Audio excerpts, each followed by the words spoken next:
keeping rolling to his right. Wants to look downfield. He did not make it. He didn't make it. We held him. Unbelievable. Gonna throw the ball. He's got a man deep. He's got it. He's got a man in the middle. Touchdown! Titusville! Touchdown! We win!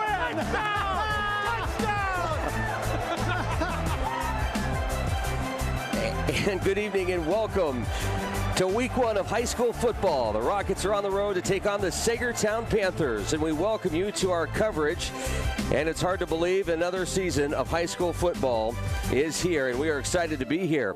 Our coverage is brought to you this evening by State Farm Insurance, by Oil Creek Plastics, by Interstate Pipe and Supply, by Larry's Auto Service, by True Value Hardware, by Armstrong, by Anderson Physical Therapy, by the Titusville Dairy Products Company, by the Meadville Medical Center, Titusville Area Hospital, by Joe Taylor Ford, by the Barking Lot, by Community Connect Federal Credit Union, by the Gordon B. Garrett Funeral Home, by Homerwood, by Clifford's Carpets and Waterbeds, by Vanderhoff Heating and Air Conditioning, by Family Video, by Corky's Pizza and Subs. And welcome once again to week one here. Rockets on the road to take on the Panthers at Saegertown High School.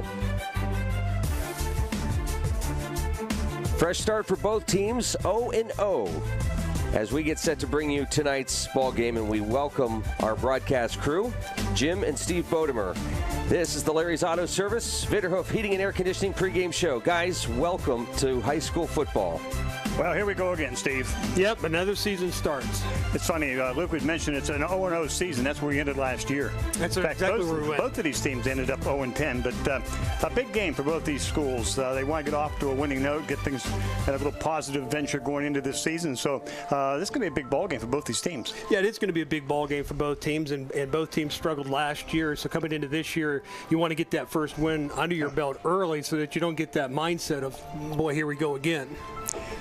Be interesting to see. We have a first-year coach. Well, not a first-year coach, first-year head coach for Titusville. Mr. Baldwin, and it'll be interesting to see what changes may take place there for the kids and the adjustments they have to make to his program.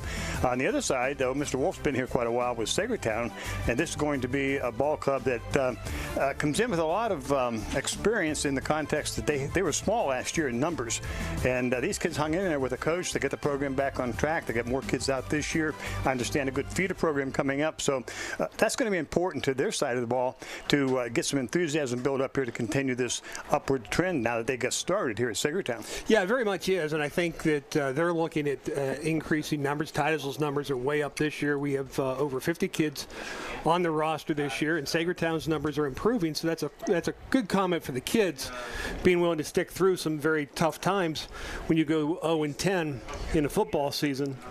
But yeah, I think there's going to be a lot of differences in Titusville's attack, particularly on the offensive side. We've already seen them as they were warming up here. The shotgun seems to have gone away. We're back under center. I think you'll see Coach Baldwin running a little bit more patient and a little more structured offense than just run and gun. Well, he's got a good back coming back in Mr. Harvey. Harvey had a good season last year. He's going to be kind of the feature this year, I think. He's running from the running back position. Got a big line in front of him for a change for us. We're going to average about 240 or so.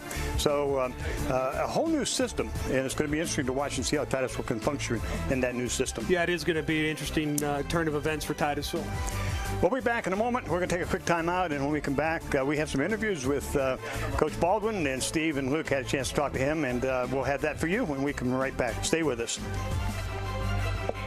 Are you moving at the speed of business? File transfers, multiple locations, video chat. Companies these days are using more data than ever, and it's got to be fast. With gigabit internet from Armstrong Business Solutions, you can keep up with the pack no matter what size your company is. We can provide your business a reliable connection to our advanced fiber optic network with speeds from 100 megs up to 10 gigs per second. Get your business in the fast lane. Armstrong Business Solutions. Your business is our business. Community Connect Federal Credit Union is a not-for-profit, member-owned financial institution, and becoming a member is pretty easy. Stop in, call, or visit our website at communityconnectfcu.com and click Join to get started. Ask about our money market accounts, low-interest loans on new and used vehicles, or start saving for the holidays with a Christmas Club account. Visit us today to get started. We're Community Connect Federal Credit Union, 1050 East Spring Street, Titusville. The Gordon B. Garrett Funeral Home is dedicated to providing the highest level of service to Titusville and surrounding communities. Our family and staff continues the tradition started by Gordon B. Garrett in 1965, treating our clients with care and respect. Since then, we have grown, now in our third generation and in 2 locations, 303 North Washington Street and 203 East Main Street, Titusville. The Gordon B. Garrett Funeral Home, a history of tradition and commitment to excellence.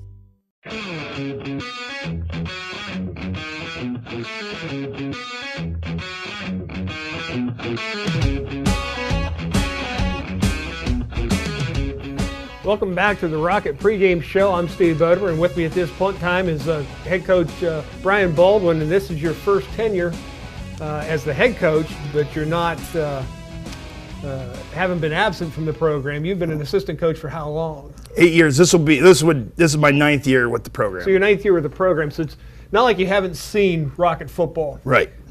In the recent past. I guess going into week 1, the first question is, after a team has come off an 0-10 season, as Titusville suffered last year, what things do you do to try to make them rebound it so that they don't think that this is going to happen to them again? Well, right off the bat, we install a team mentality. The team is above the individual. So then when we get in them hard luck spots where, adversity happens in every game, they don't revert back to the here we go again mentality. So we keep building and coach them up, and hopefully when they get to those spots, they revert back to their coaching and are able to plow through it as a team, as one unit. And looking at this year now, the last few years under Coach Hancock, a very wide open spread offense, shoot from the hip type of philosophy. You never knew what Coach Hancock was going to do. Offensively, what are we looking at under your tenure? Well, yeah, we're bringing it back in. We're going back under center. We're going to huddle up. We're going to try to control the clock. We're going to a zone run game, the outside zone and the mid zone. And with the hosses we got up front and the stable running backs with Parker Harvey and Charlie Nicholson and Ryan Bish, I want to really run the ball, establish the run, and then hit the play action with our playmakers on the outside. Okay. And you've got a lot of people that you're going to have to replace. Obviously, Parker Harvey's back in the running back position from last year, but you need a quarterback. Yeah. How's that going? We will be very inexperienced at quarterback. Right now we have 3. We converted Boaz Rock, who's never played quarterback before this summer, went to a quarterback camp, and he's got the skills to do it, and he's progressing. He's a very good athlete, but he has to keep working with the mental part of being a quarterback, controlling the team, controlling the huddle. Then we have Garrett Knapp, who is a freshman, and he's very good with the mental part of quarterback, but as a freshman, he's still coming along with the maturity, his body and stuff.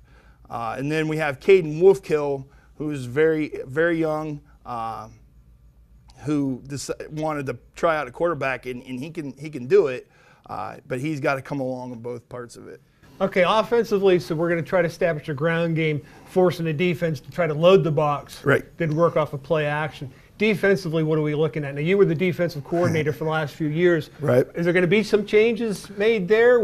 Are you more hands-off now, more focused on the offense as the head coach? Yeah, I brought up Jeremy O'Toole, very good, very young coach. He likes the 4-3. I was more of the odd front. We're going to run a 4-3. He's installed a lot of energy in the defense, working on tackling with that hawk tackling like the Seahawks brought in, and the NFL's they're all doing it.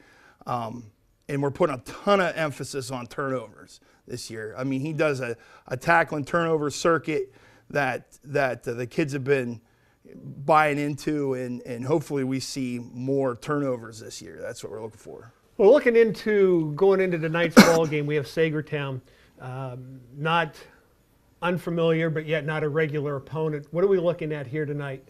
Well, this is Coach Wolfgang's second year at Saegertown. Their numbers are actually up this year from the past year. They're going to run a wing tee. They're going to run a 4-3 defense, and or a multiple defense, and you know, they have a couple playmakers. I don't want to take anybody lightly. That's what I keep telling the kids. You know, going 0-10 last year, we cannot take anybody lightly because they've been down and they're ready. They're looking to rebound, same as we are. So I think it's going to be a good game. Good. Saegertown, again, I think last year, I haven't had a chance to look at the record, but I think they were suffering through a pretty tough season just as Titusville. We know Titusville last year, their rough year. How important is it for either one of these teams to win this ball game and get off to a quick start here in the win column? Oh, for us, it's very important. And I've read it a couple times in a couple different spots. We're on an 11-game losing streak with the playoff game the year before last year. It is very crucial for us to win this game, start out right, take off with this season, because it turns into a grueling regional season. We have 3 road games later on in the season, and it's very crucial to start on a good note for us. I think it is, and I think Saegertown's obviously going to be facing that same mentality. Right. So tonight's ball game should be a very good ball game. Titusville and Saegertown, both teams eager for their first win of the season, possibly their first win in 10-11 games. And we'll be back to see who comes out victorious in the start of Brian Baldwin's tenure as head coach of the Titusville Rockets. We'll be back after this message.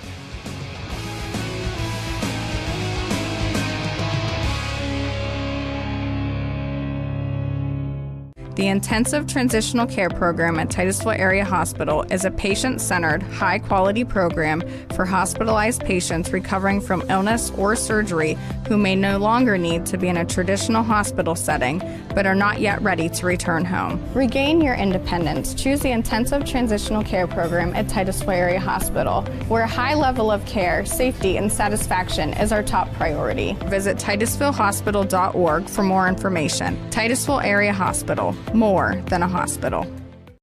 Interstate Pipe and Supply is proud to announce their celebration of 50 years in business. Holding true to their motto, service means business, they offer a full knowledgeable staff, full fleet of trucks, and large product offering. They are not just a plumbing location, but a one-stop shop assisting homeowners and contractors quickly and efficiently. They have been a primary pipe supplier in Titusville for 40-plus years. Good luck to the Titusville Rockets this year, and thank you for making Interstate Titusville's premier pipe supplier. Oil Creek Plastics, the industry leader in polyethylene pipe, is proud to be a part of the Titusville community and a proud sponsor of Titusville High School athletics. Located off Route 27 in East Titusville, Oil Creek Plastics has been a vested part of the Titusville community for 28 years. At Oil Creek Plastics, we take pride in supporting our community and are thrilled to bring instant and slow motion replay to the stream's Titusville Rocket sports broadcasts. In Titusville and here to stay, Oil Creek Plastics. Best of luck to the Titusville Rockets. And welcome back to the Larry's Auto Service Vanderhoof Heating and Air Conditioning pregame show. The guys are ready to get this game going, I think. Well, we are, and you know, one of the things that's kind of neat about playing in August as opposed to late, if we get into the playoffs in November, Steve, is getting nice weather.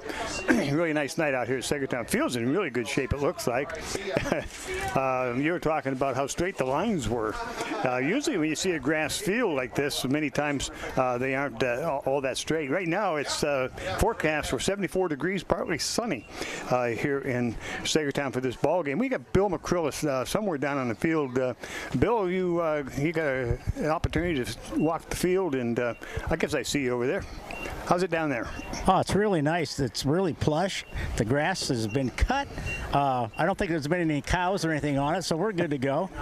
Yeah, look at the lines. The lines really look good, guys. Probably better than what I could do. That's for darn sure. Well, there's no doubt about that. But then you trip over the grass blades, so I did twice. Well, I'm glad to hear it's cut fairly short, so you might make it down through the game without falling over on yourself. Hey guys, I got a little insight here. I just was listening in to Coach Baldwin, and I think we're in for a night of running the football, guys. Well, it sounds that way, and I think that with the backup, they listed now, Steve, at 215. I noticed in our programs, that being Harvey, and coming in at 215. And Parker's a big boy to begin with. Of course, he's a multi-sport athlete too, so he's used to the body contacts and so on. So you're right, Bill. It could be a cloud of dust type of ball game for Titusville with that big line up front. It's the first time, Steve, in a few years that we've had a line the size of this one. Well, we've got a lot of big kids up front. And if we can get them into the new offense that Coach Baldwin and his crew are trying to instill in the Titusville Rockets, they should be very successful running the ball with Parker Harvey. He is a big back. I liken him to the Jerome Bettis type of running back. You know, you're not going to see him necessarily break 160, 70, 80 yards for a touchdown, though he does have that capability. But if you give the ball to him 15, 20 times a game, you're looking for that 2 to 3, 4 20-plus yard runs, that 20 to 40-yard runs that help break the game open for you. So I look for Parker to get the ball a lot, whether it's strictly on handoffs or in the short passing game. But I think he's got to touch the ball 15 to 20 times. Well, if he does, and he runs like you're saying, 3 to 5, you're looking at a 100-yard rusher. You throw in a few passes and a couple other things happening on a special teams type of thing. You got yourself a good ball club going down the way here.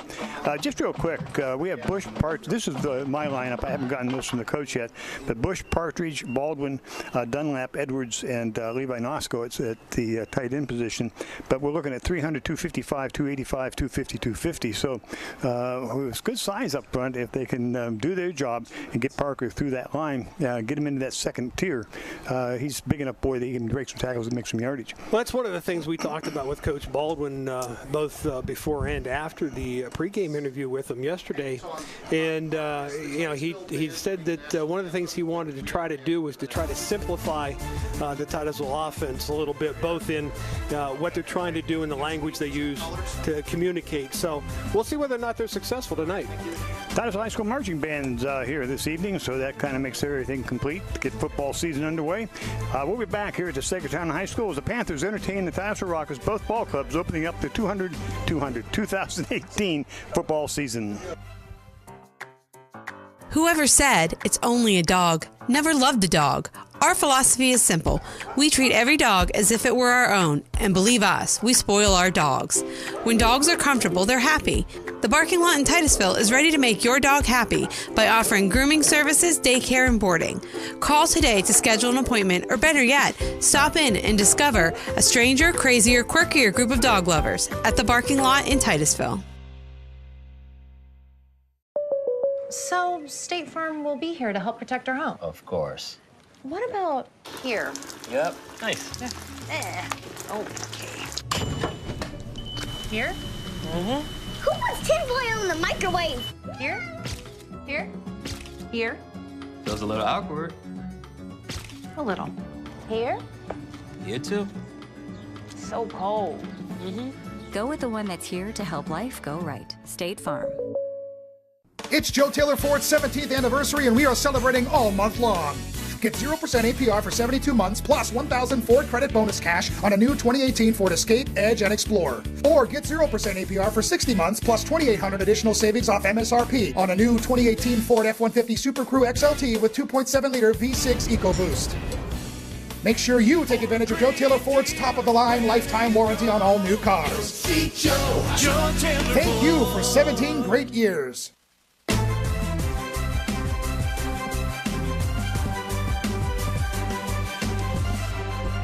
And welcome back to Saegertown High School, getting ready for the ball game to open up the 2018 season.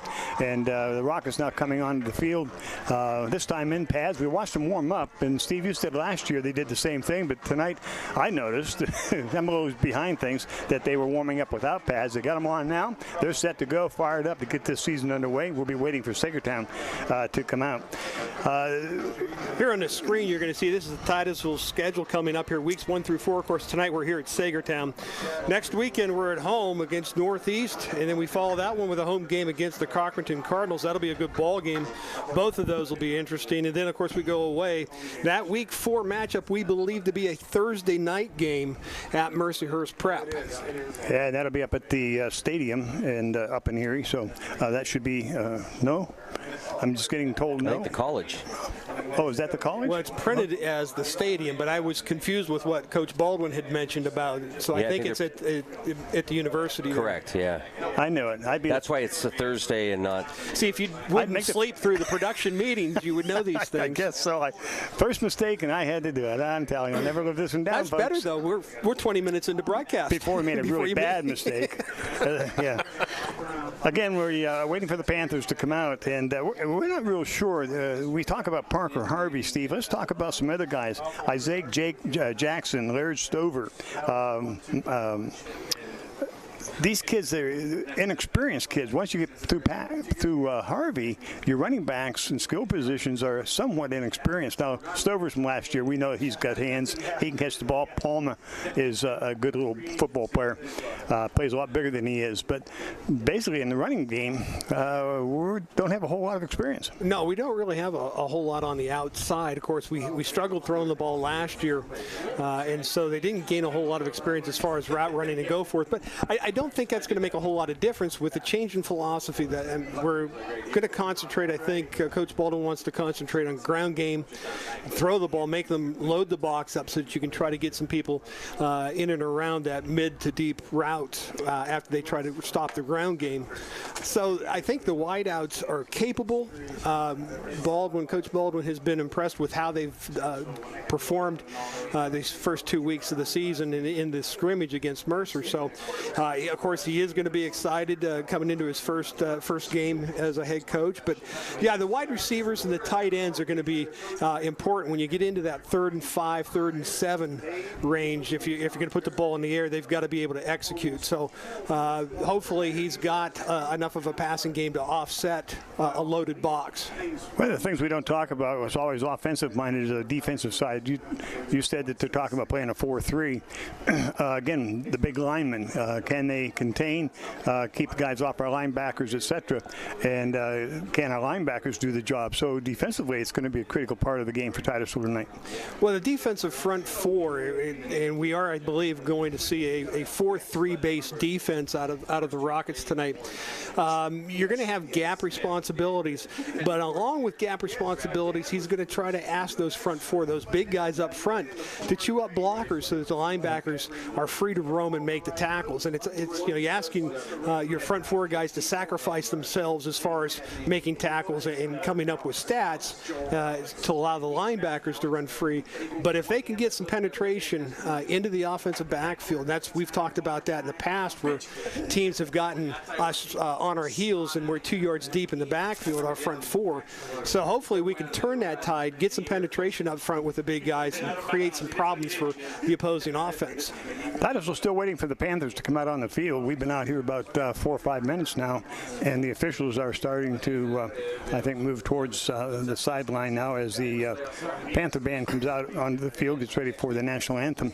But yeah, it's going to be interesting to see. We talk about inexperience, but one of the kids that really excited us last year was Landon Palmer. 5'6", 130 pounds listed this year. We all talk about the big hit. That was one of Bill McCrillis' favorite players last year. He kept talking about Landon.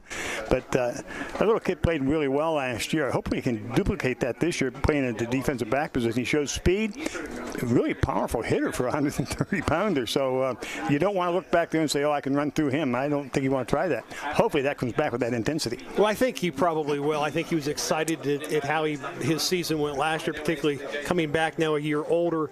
Hopefully, we were hoping for maybe a little bit more muscle on the boy, but he's 130 pounds, and he's going to hit you with all 130 pounds. There's no doubt about him doing that. And waiting for the Panthers, and I guess they're coming out on the field right now. So we'll have the captains. Bill McCrill will be down in the center of the field with the officials, and we'll get the toss of the coin.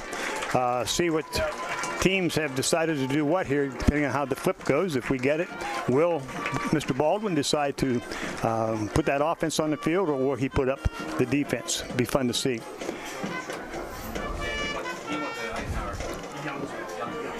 The officials are going to gather up the captains, and Titusville's all set to come out. Parker Harvey, I see standing over there, along with Steve Partridge. We'll check them as they come across the field. They get the white uniforms on with the darker numbers, but they're still hard to read. Also, Caleb Dunlap is coming out, and I believe... who's the fourth one there, Steve? I can see Partridge, Dunlap, Harvey, and Boaz LaRoque. LaRoque is coming. Okay, well, we're going to apologize right now. You can apologize. I can apologize right now. I've already had an apology for the day. That name is going to be... Which goal we're going to defend. Titusville, you're going to be over here. You're going to be over here.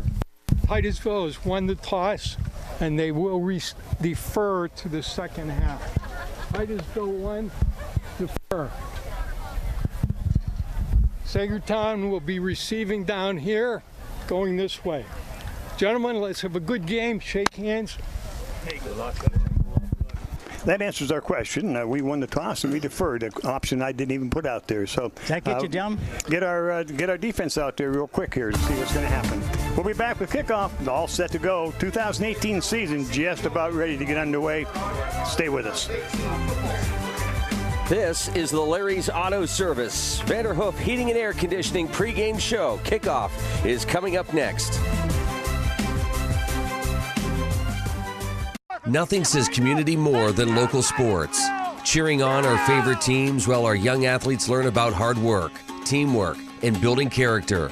At Homerwood, community begins with our employees. Those same traits we look for in our athletes are the same characteristics we look for in our employees. And it shows in the quality of our products that we're proud to stand behind and on. From our employees and their families, we say thank you for making us part of your community. Go Rockets!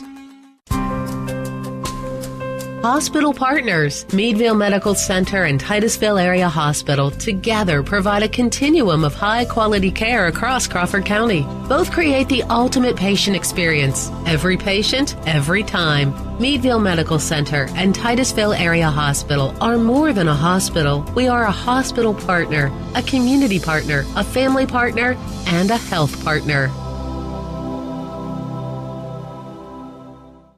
Fall and football go hand in hand, just like yards and the products made by Steel. At Titusville True Value, we offer a full selection of Steel chainsaws, pole saws, leaf blowers, weed eaters, and hedge trimmers to prepare your yard for fun this fall. So get the full lineup of Steel's equipment so the chores are out of the way so you can go out to play. Steel, available now at your Titusville True Value. Behind every good project is your Titusville True Value. Anderson Physical Therapy is committed to your long-term health and well-being. With certified licensed therapists, Anderson's can provide therapy for all your rehabilitation needs. With offices located at 202 Union Street in Titusville and 118 Main Street, Tityute, Anderson looks forward to opening their new location in Cambridge Springs, making it convenient for you to get back to doing the things you enjoy. So stay on top of your game with Anderson Physical Therapy, with convenient locations in Northwest Pennsylvania and online 24/7 at andersonphysicaltherapy.net. Welcome to Titusville Area School District's presentation of Titusville Rocket Sports on the Stream. And all set to go as the teams have met at the center of the field, and as you heard, Titusville deferred as they won the toss, and that means that they'll be on defense for this first series. Saegertown will take the ball. They'll be led on the field at quarterback by Dylan Blaylock, 5'11", 160-pound senior. Behind him will be Ethan Hayes, a 6-foot junior, weighing in at 185 at tailback. And we'll have to see how much they run the ball or toss the ball. They get several guys at wide out. Alex Keitlinger will be in the ball game with him. Jared Kula, Shane Hamilton at tight end, Ezra Maddox at wide out, along with Zach Lane in and out of the ball game. So we'll see how they're going to attack Titusville's defense. I want to remind you the wireless mic tonight brought to you by Titusville Dairy Products and also Cochran Real Estate. So we appreciate their participation with us as we bring you Rocket football here from Saegertown High School. Can somebody pinch me? I can't believe we're here tonight. Is it time for football already? You know, I'd be happy to pinch you, but see, we're picking right up where we left off. It's going to be a long season. You know. Well, I can believe it because the panic phone calls I got this week from Luke told me it's coming up. Are you set to go? No, not yet. I was here at 11 o'clock last night. but we're glad to be here. It is fun. It is good to be here, and it will be a good. There's a lot of things that you look forward to throughout the travels of your experiences. High school football's got to be one of the top ones. It is. It's really an exciting time. Everybody enjoys it, and you know this season's going to be no different. Even when you're suffering through bad seasons, you still enjoy Friday night football. I was impressed, Steve, when we had a chance to talk with Baldwin yesterday. Just the excitement and the enthusiasm he's bringing to the team this year. Us. Yeah, he admitted to us right up front. He said, "I'm an emotional guy. I get pumped up, and I think that's hopefully will carry over to our football team." Nick Wright tees it up for Titusville. I was watching him warm up. Got a pretty good leg on him. Back deep, Keitlinger and Maddox for the Panthers. They're standing back at about the 10. There's the kick. It's going down the right side. It'll be taken by Maddox. He takes it at the 10, comes up across the 15, out to the 20, and he's hit and dropped at about the 26-yard line. And that's where the Panthers will put it in play. First down and 10, their own 26. Looks like Jack Alon with the tackle there. Nice job there. Not a bad run back. I liked what he does, though. He catches it, and he's immediately north-south running. He's not trying to go east and west. So that's a nice return there for the Ezra Maddox. Maddox comes to the wide to the right. Kula goes wide left for the Panthers. Blaylock will start under center. Hayes in the backfield waiting for the official to mark the ball. Remember the last time we were here? We won't talk about that yet. On the snap, man in motion comes to the right. Ball's given off to the Hayes, off to the left side, breaks outside. Parker Harvey up to make the stop. Pick up about 1 or 2 on the play. Good job by Harvey. Nice job there by Parker Harvey. He does a nice job of reading the play. He sits at home, and they're going to run a little bit of misdirection here, I think. They're running a wing T base set, it looks like, and they'll run a lot of counters off of that. But you'll see here, Parker does a nice job. He's playing the right outside linebacker, just steps back, reads it, comes up, and makes a nice tackle. Brings up a second down and 8. Give him 2 on the play.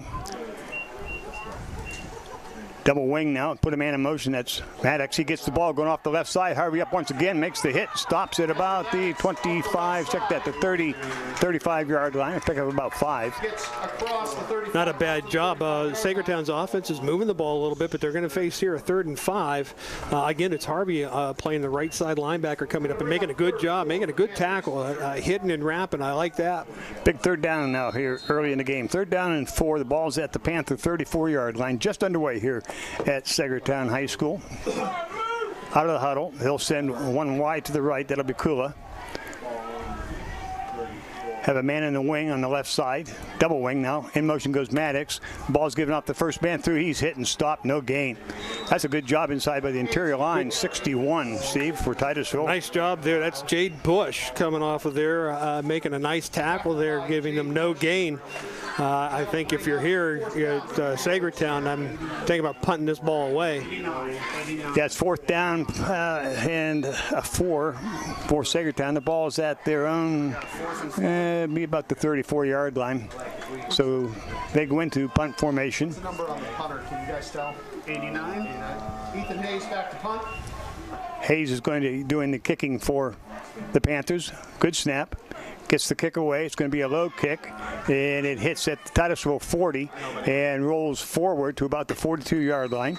And that's where the Panthers will touch it down. Titusville will have the first offensive series. Good position for Steve. Yeah, good position for Steve. Yeah, it's good. He's upright. Position. I'm upright. That's right. For Titusville. Good starting field position for Titusville here. One of the things that will be interesting throughout the course of the night is how special teams are, because you don't really have a whole lot of time to work on them as you're trying to put in your offenses and your defenses there. You'd like to see Landon Palmer come up and make the catch, fair catch it right off the bat, not let it bounce. But the other thing he's got to do is yell clear so his teammates don't accidentally touch the ball. Palmer comes wide left, Stover wide to the right, ends in tight, double tight end. Now got a man in the slot right, excuse me. Parker in the backfield, LaRock under center. To Parker Harvey off the left side, drives ahead across the 40 to about the 41-yard line. Pick up maybe one on the play.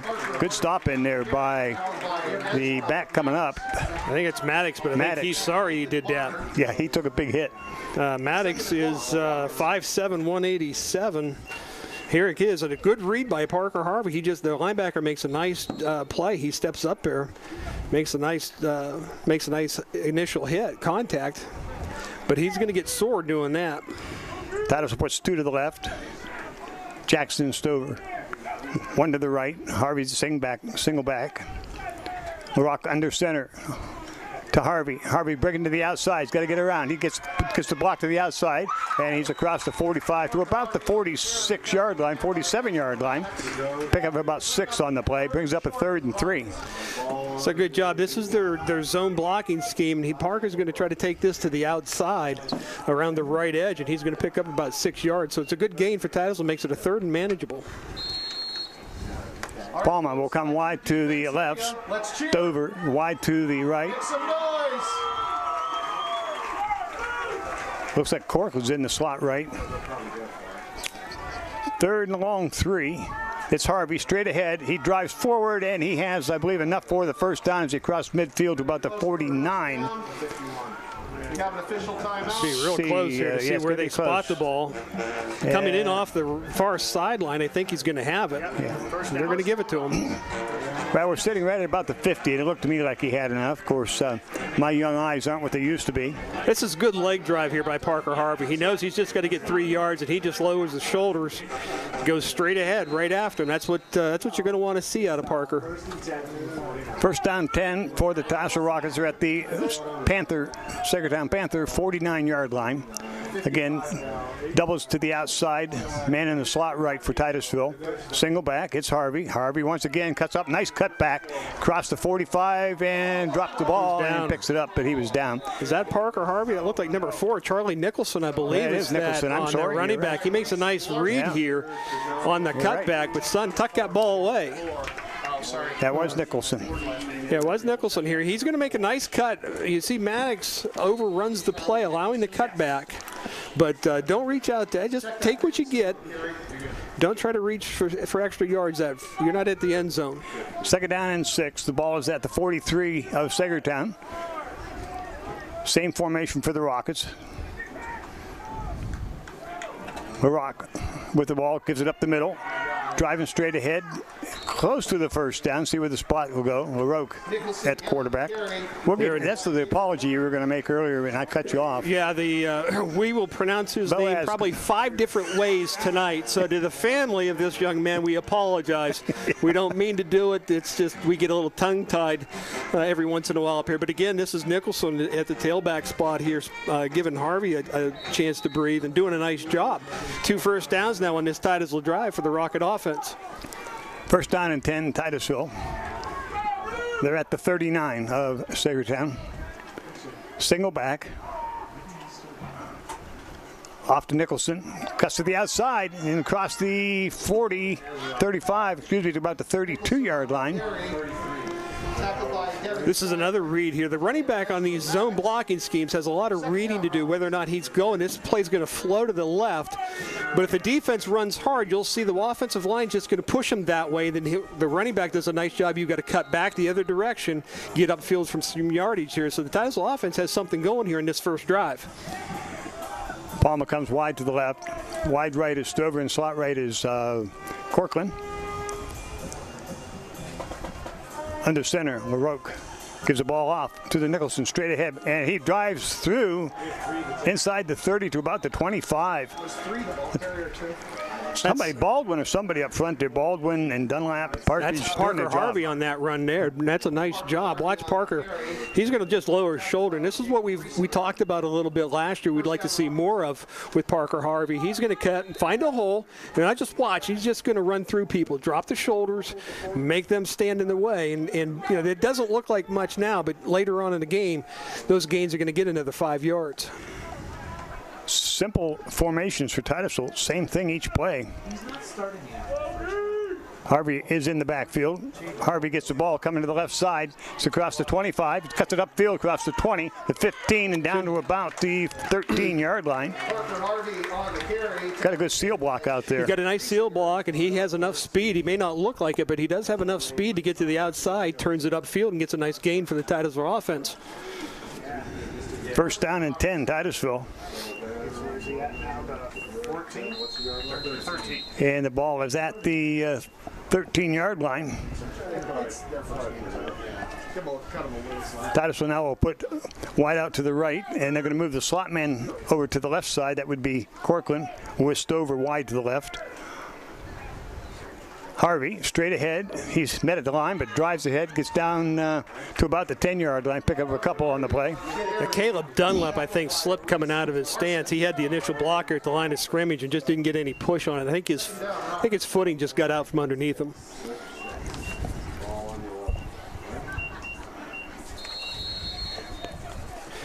Second down, 6, Titusville. The ball's at the 11 of Saegertown. Jackson goes wide to the right.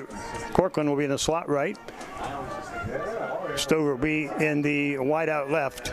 Wide side of the field is the Titusville's right. Ball's given off the tailback, coming back to the right side. Got a nice cut. Nice cut to the outside. He's hit and going to be driven out of bounds. Close to a first down at the 5. That's a new one. That's Ryan Bish, the running back, number 8. And we've seen him a little bit from last year. He's a junior. Shows pretty good speed there getting to the outside. He makes a nice move. He just dips that little bit. Right in here you'll see he's going to dip inside, makes the defense change pursuit angles, and then he shoots to the outside. That's a good run. That's a good stop by Kula. Titusville now is third down and short. Call it 3rd and 1, long one. Palmer wide left. We got 2 on the right side in Corcoran and Stover. Bish, we moved. That's going to get Levi Nosko, the tight end, just a little bit early. I think it was coming his way. They're going to move it back about 5, so bring up a 3rd down and 7. You know, up until here, and we talked about it on the way up this ball game. Week 1 games tend to see a lot of penalties, and you know, here so far, this first one tonight. The other question we've had answered already is what about the other backs besides Harvey? Yeah, that's they've got a nice complement. He's shown 4 backs so far. So again, this is Bish now still in the running back position. Same formation, doubles to the right, single to the left. LaRoque under center. LaRoque's going to throw. He's got Palm in the end zone. He throws it up short. Oh, in and out of the hands. That was almost an interception, almost a complete. Corey Benito, the defensive back for the Saegertown Panthers, had good position on it. Really should have picked the ball. Went through his hands. I think it actually bounces off of Palma's helmet. Yeah, through both their hands. And then number 3 there, Reisinger almost had a shot at it. So. A break for Titusville. Break for Titusville. There, you see it on the Oil Creek Plastics instant replay. It'll be interesting what Titusville's going to do here. It looks like a field goal attempt here on 4th down. I was watching right. We actually talked about that on the way over here, guys. You got a soccer kid who's kicking. Yeah, I was watching him warming up, and I was telling Steve he was kicking from the 15, so 25-yarder. This one's going to be from about the 17, so they'll make it a 27-yard attempt. Good snap, placement, kick is up, and the kick it might be is good. Through the uprights, there we go. Right through the center. 4:17 left to go in the first quarter. Titusville takes the lead, 3-0. So that was a good drive by Titusville. The penalty, that one penalty kind of hurt you there at the end because you had a 3rd and short, but well, you got the kicker. Yeah, but you still had the kicker. You're going to get points out of it. And that's going to be a nice option for Coach Baldwin in the future. Yeah. You know, taking the pressure off of having to get it in the end zone every time you touch the ball, getting a field goal kicker that has some legs. So here's the pass again right through, and he underthrows it just a little bit. I don't even think the Saegertown player. I don't think. Yeah, it went right over his hands, almost. Palma almost had it. It's Benito's hands probably in Palma's vision of the ball coming in, but again, we see that Oil Creek Plastics giving us the replay for our football games this year. Alex Keitlinger will be back at about the 5, along with Maddox. Check that they'll be back at about their 10-yard line as Nick Reich is teeing it up for the Titusville Rockets. Field goal from 27 yards out with 4:15 to go in the first quarter. Titusville up 3-0. So we need another 3 and out, but we did see the philosophy come into play real quick. Run, run, run. Ground and pound. Right, with the kick. Got a good kick down the left side this time. Keitlinger's going to take it at the 10, out across the 50, the 20, cuts it back to the left side, wants to get up the middle, almost gets away, and now we have a flag down. Looks like it might be a face mask. He's out to about the 35 of the Panthers. Yeah, number 20, Colin Baker's going to reach in here. Nothing vicious about it, just trying to make a tackle. Now, he's a freshman on kick return, or on kick coverage, excuse me. Reaches in, just gets a little bit of the face mask. No, actually they didn't. It was a hold on the Panthers. Oh, really?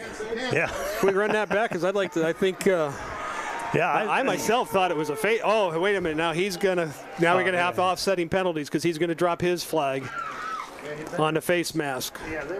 We'll see here real quick. I'm not too sure where the hold occurs. Okay. But here it comes. You're going to the returner gets it up. There's the hold there, right there's the hold, and now here comes the face mask right there. Yep. Just on the inside, and that's a reach for the for a tackle. So what do we do here? We're going to offset and re-kick it, I believe. That was kind of interesting here. I thought everybody in the stadium was looking for that. It didn't take so long as the last time we were here. That's right. Yeah. Well, what they have to do, Jim, is get another play underway and then stop and then come back to the. And try to remember where the first play went. You weren't here for that game? I wasn't here for that game. I missed that one. It was a nightmare.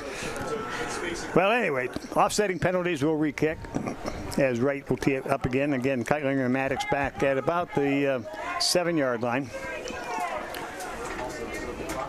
Nick Wright on the kickoff. 4:07 now on the clock here, first quarter. Titusville up 3-0. By the way, Nick Wright is the soccer player for the Rockets. Oh, nice good kick. This kick, it's going to be taken by Keitlinger. He's at the 10, across the 15, the 20, out to the 25. He's got a hole. He's across the 45 to the 35, and brought down by Bish. I thought he might break that one, Steve. Yeah, Bish gets just enough of him, and Colin Baker there, too, to get just enough to bring him off his feet. But there is a big, huge gap. Kids leaving their lanes on kick return. You'll watch this as he comes up here. He makes the catch, and he's going to come up here and watch the opening. Right there you see 1, 2, 3, nobody here in the middle. And you have 2 or 3 kids outside of their lanes. That's going to have to be worked on and fixed, or somebody's going to break one deep on you. Second series now for Saegertown. They're down 3-0 to the Rockets. They have it first down and 10. And going to reset the ball to the hash mark. The ball's out at the 36-yard line of Saegertown, and that's where they'll put it in play, first and 10. Hayes is in the backfield. Now they have Maddox in the backfield also. Single wing to the left in motion. Ball's given off to Hayes coming straight ahead. Picks up about 3 on the play. Charlie Nicholson and Dunlap on the tackle here. This is a nice play by these young men. Nicholson reacting from his linebacker spot, and Dunlap holding his ground at the line of scrimmage. Give him 3 in the play, second down and 7, out to the 39. Titusville with 3 small linebackers weight-wise. On the counter to Hayes, drives out across, and he's going to pick up a couple on the play as he comes across the 40 to about the 43. I think that's Nicholson on the tackle initially. Corcoran helping out there. Linebackers, you're right, they are small in stature, but they're playing big and they're moving quick. They're getting into holes real quick. Yeah, I've got Corcoran, Bish, and Nicholson at linebacker on my sheet here. That doesn't mean it's right, but... And then they have Parker Harvey kind of playing like a monster position. They're going to move him around. Nice play. Straight ahead. Dunlap's there, but that's Nicholson. Nicholson comes in and makes a good play. On Titusville here, and you're going to see him guess the snap count. He gets a big jump on the offensive line. He's almost past them before they realize what's happening. And Dunlap beat his man, so both of them meeting the running back in the backfield. 4th down and about 5 for Saegertown. The ball's at their own 42. They're going to go for it as they send Kula wide to the left. They'll put Maddox in the wing right. They'll split the backs behind Blaylock. Put Maddox in motion. Maddox is going to throw. He's going to roll up. Blaylock's going to be hit and dropped. Okay, that's Riley Corcoran. Corcoran coming off the left side off of a linebacker / corner position comes in. He's going to be untouched. And the problem with this for the quarterback is his back's to him. He can't see him coming in. Now, Riley needs to adjust his attack pattern, but still nonetheless nice enough to bring him down. So I'm not sure I'd have done that if I were Saegertown. I think I'd have punted the ball away. Yeah, I think I would have. 3-0's all. A little bit of a gamble deep in your own territory. Now Titusville will have it 1st down and 10 at the 34-yard line of Saegertown. Palmer go wide to the left. Stover is wide right. Palmer wide right. Stover wide left. Riley Corcoran in the slot left. LaRoque under center. Dropping back to throw. Going to look over the middle. He gets Palmer, and Palmer's immediately hit, but he's out across the 30 to about the 29. That's good concentration there by Mr. Palmer. That's Reisinger coming up to make a nice hit, but it's a quick 5-yard gain for the Rocket offense. That was a good ball. Well thrown ball. Put him right on the numbers, right where you need to be. Right in stride. Yeah, right in stride. Here you're going to see him. It's just a quick 3-4 step drop, and he puts that right on the numbers. That's a nice pitch and catch for the Rocket offense. Palmer wide left. Stover and Corcoran on the right side. Ball is given off the tailback coming left side. That's Harvey. He's got to get to the outside. Turns upfield, and he's across the 25 to about the 23-yard line, maybe the 22.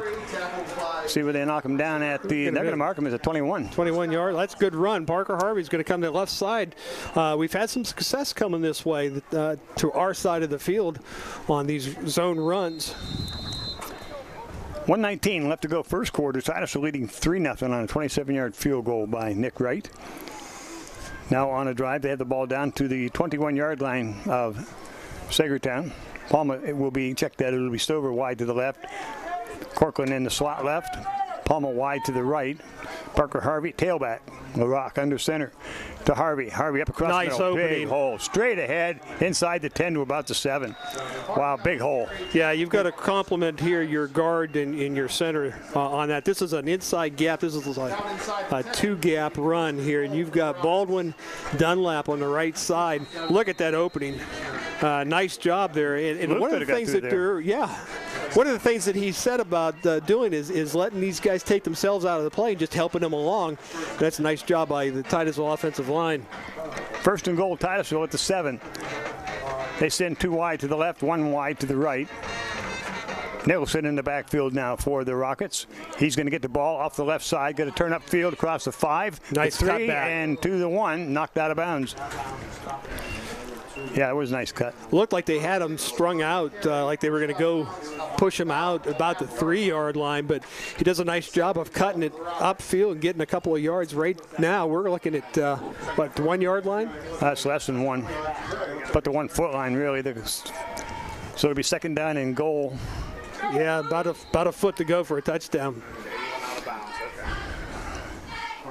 So we are at 25 seconds in the first quarter. Nicholson is still at tailback for Titusville. Doubles left, second to the right. Wonder who will take it up the middle. Quarterback sneak, right behind Baldwin. Nope, it'll be Nicholson, and he'll drive straight ahead. He's in for the touchdown. So Titusville picks up the first touchdown of the 2018 season here in Saegertown, and they go up 9-0 here with the extra point coming. And this is a good drive again. It's a short field, but you do, you did what you had to do. You took advantage of it. You drove it down. You scored a touchdown. That's a nice job here for the Rocket offense. Defense has played very well so far tonight too for Titusville. So far in the first quarter, you have to say Coach Baldwin is off to a bang start. How long have you been waiting to say that? Yeah, since last year. Since 2016. After that bad snap. Kick is up, and the kick is no good. Fumbled snap, and that kind of threw the timing off, so the extra point is no good. Titusville leads with 19 seconds left in the first quarter, 9-0. So State Farm will be here to help protect our home. Of course. What about here? Yep. Nice. Okay. Here? Who puts tinfoil in the microwave? Here? Here? Here? Feels a little awkward. A little. Here? You too. So cold. Go with the one that's here to help life go right. State Farm. The Intensive Transitional Care Program at Titusville Area Hospital is a patient-centered, high-quality program for hospitalized patients recovering from illness or surgery who may no longer need to be in a traditional hospital setting but are not yet ready to return home. Regain your independence. Choose the Intensive Transitional Care Program at Titusville Area Hospital, where a high level of care, safety, and satisfaction is our top priority. Visit TitusvilleHospital.org for more information. Titusville Area Hospital. More than a hospital. And on the kickoff, Saegertown brings the ball out to the 32-yard line where they'll put it in play first down and 10. Titusville leading 9-0 with 11 seconds left to go in the first quarter. Saegertown sends one wide to the left. Back split now. Man in the wing left, and the guard moves. So that'll cost the Panthers 5 yards on an illegal procedure, their first penalty of the game. And I'm not too sure whether they got, the guard did move, the right guard moves, but I thought somebody on the far side might have moved because the official over there blew his whistle a lot quicker than I thought for the guard movement. So maybe they caught the wideout over there. Well, I only see the one that moves a whole lot. Well, that's... First down 15, same formation. Play lock. They moved again. Yep. Another procedure. That's going to move back another 5. I'm not sure who this was on. I did not see it. I'm wondering if it's the wide, because it's the guy on the far side. The official on the far side of the field has thrown both flags. I'm wondering if it's the receiver that's maybe moving or flinching just a little bit. Titusville's doing a little bit of movement with the defensive line, but... Bill, you see what's going on down there? Can you tell who's moving, or if it's... I couldn't see it. Didn't see anything. Watch out! Oh, just got off. Just as he handed the ball off, he was hit. Drill in there by Nicholson. The runner was brought down by Corkland. But who was Nicholson? The quarterback down there, and I didn't see him actually get the exchange. But so far, the first quarter, all Titusville. Titusville leads at the end of 1, 9-0. We'll be back with second quarter action right after these messages.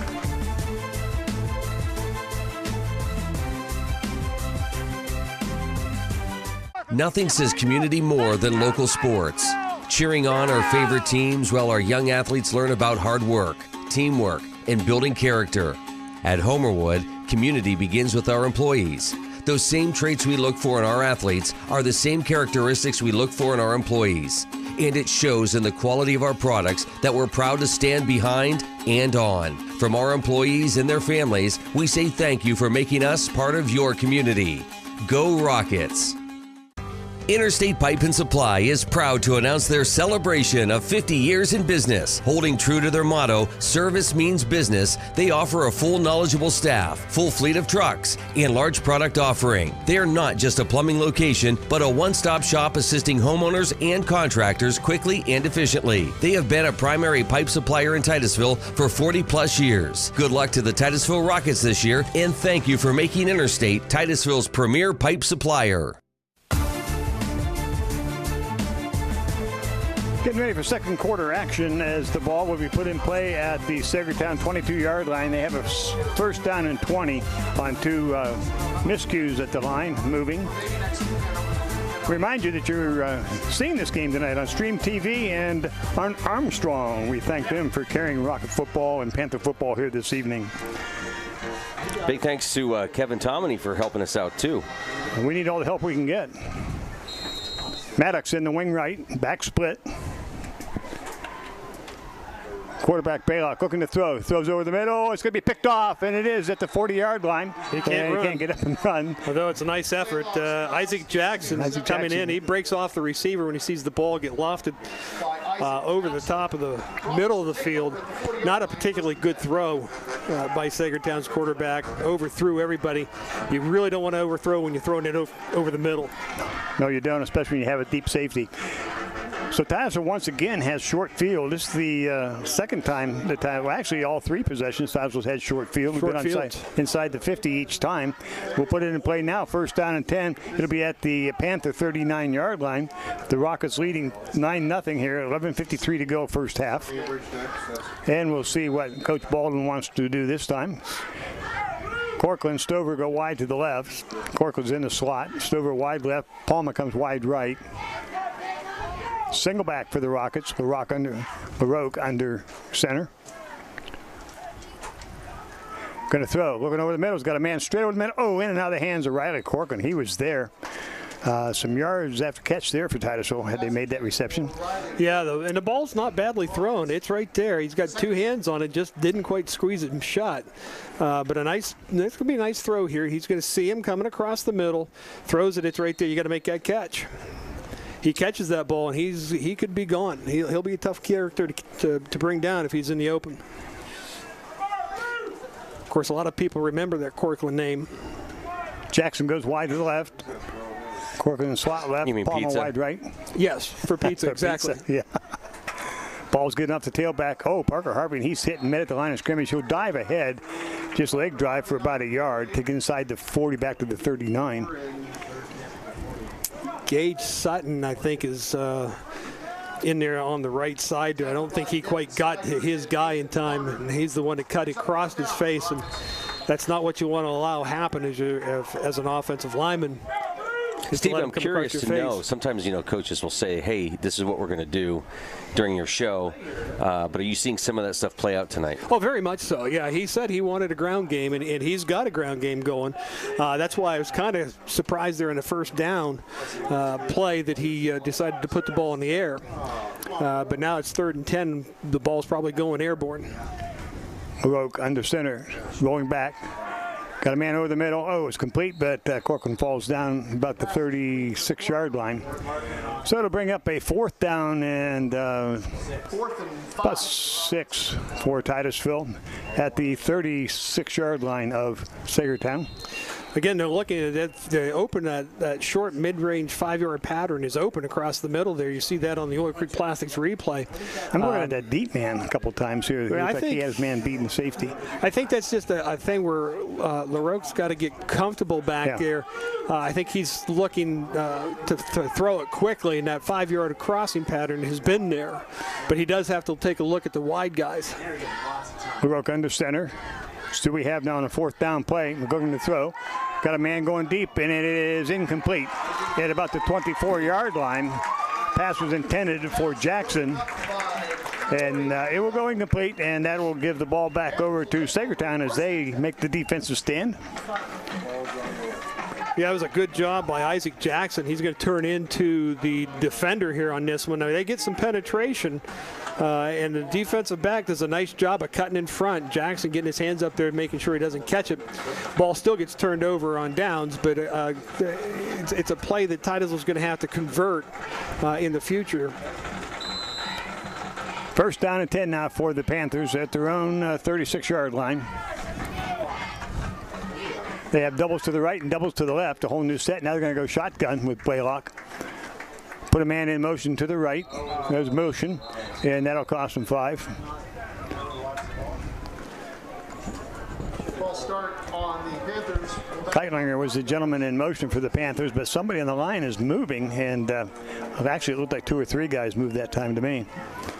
Well, again, and this is, we've talked about this in Titusville's case for last year. These are things that you can't have when you're struggling. It's very hard to overcome these types of penalties when you start out 1st and 15 it's hard to get a drive going. Are they coming out confused, Bill, do you think? You can hear the countdown. I don't think so. It's just they're getting nervous. Trips to the left for Saegertown, single to the right. High snap, Blaylock has it. Looking over the middle. The pass is going to be intercepted by Parker Harvey. Look out. Come to the right side. He's across the 25 to 20. They're not going to get him. 10, 5, touchdown, pick 6, Titusville, no flags. Again, the quarterback for Saegertown here, number 15, Dylan Blaylock, having trouble keeping the ball down right now. The ball's going to sail on him here a little bit. Again, this ball is overthrown. He does get some pressure coming in. I can't see the number, but it's overthrown. Parker Harvey's just sitting there waiting for it. Good block there, I think, by Palm. I think was the one who made it. And then Parker Harvey breaks it into the end zone. Titusville going to get a defensive touchdown. So far, not too bad for Titusville. Good start for this season for Titusville. Right now, we'll do the extra point honors for the Rockets. Waiting for the snap. Low snap, but the ball's up, kick is up, and the kick looks good. 9:55 to go in the half. Titusville on top now by a score of 16-0. Rocket football brought to you on Stream and Armstrong tonight. We'll be right back.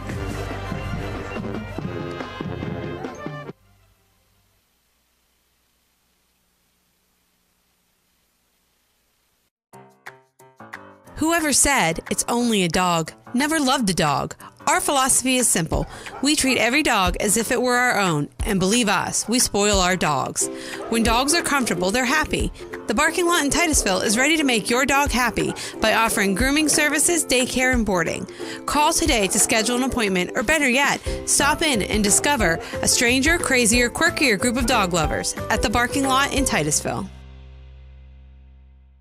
Community Connect Federal Credit Union is a not-for-profit, member-owned financial institution, and becoming a member is pretty easy. Stop in, call, or visit our website at communityconnectfcu.com and click Join to get started. Ask about our money market accounts, low-interest loans on new and used vehicles, or start saving for the holidays with a Christmas Club account. Visit us today to get started. We're Community Connect Federal Credit Union, 1050 East Spring Street, Titusville.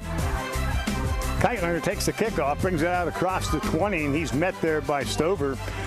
And I can't catch the other number of the Rockets, but a good hit, good stop. First down and 10 now for the Panthers in about their 4th possession, I believe, and they'll put it in play at about the 22. Well, if you're coaching for Saegertown here, you just got to get your kids to settle down here. Tell them to relax. It's, you're down 16-0, but you're not out of the ball game yet. You just need to settle down. We got to eliminate these silly penalties and get our offense going. Hey, speaking of silly, Bill McCrillis, you excited to be back down on the sidelines? Hey, it's going to be a nice night. I like to see the score. We keep rooting for rain for you, Bill. Nah, Hawaii. I see. Keep it up there. Keitler in the wing left. Blaylock's going to get it off, and the fumble ball's on the ground. I don't know who had it. I see Titusville dove for it, but I think Saegertown got it. Got a pile here. It's Riley Corcoran coming in off the edge, making the tackle. 81. Got it. I'm not too sure who that's supposed to. I think it was Hamilton. Shane Hamilton, I think, recovers it, but there's just a problem here on this exchange. Nope, he had it. Corcoran knocks it loose. And it's not, it's to the running back that it goes to. He never had it. It came off his knee. So again, air football is when you're struggling, just compounds the problems.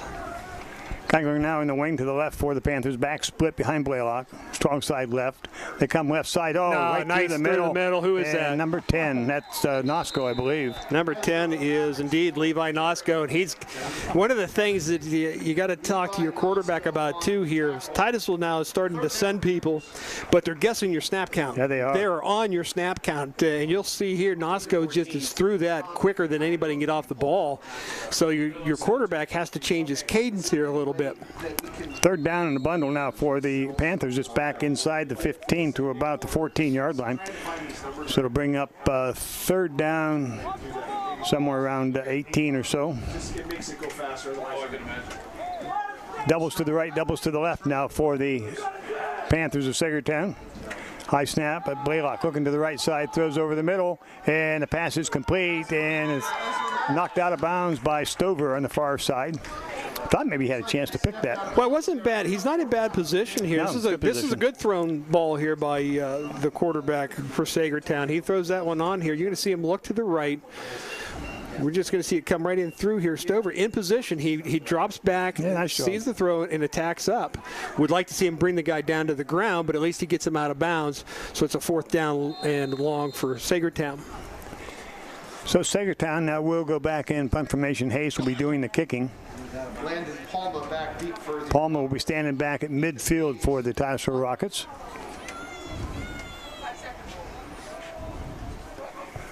There's the snap.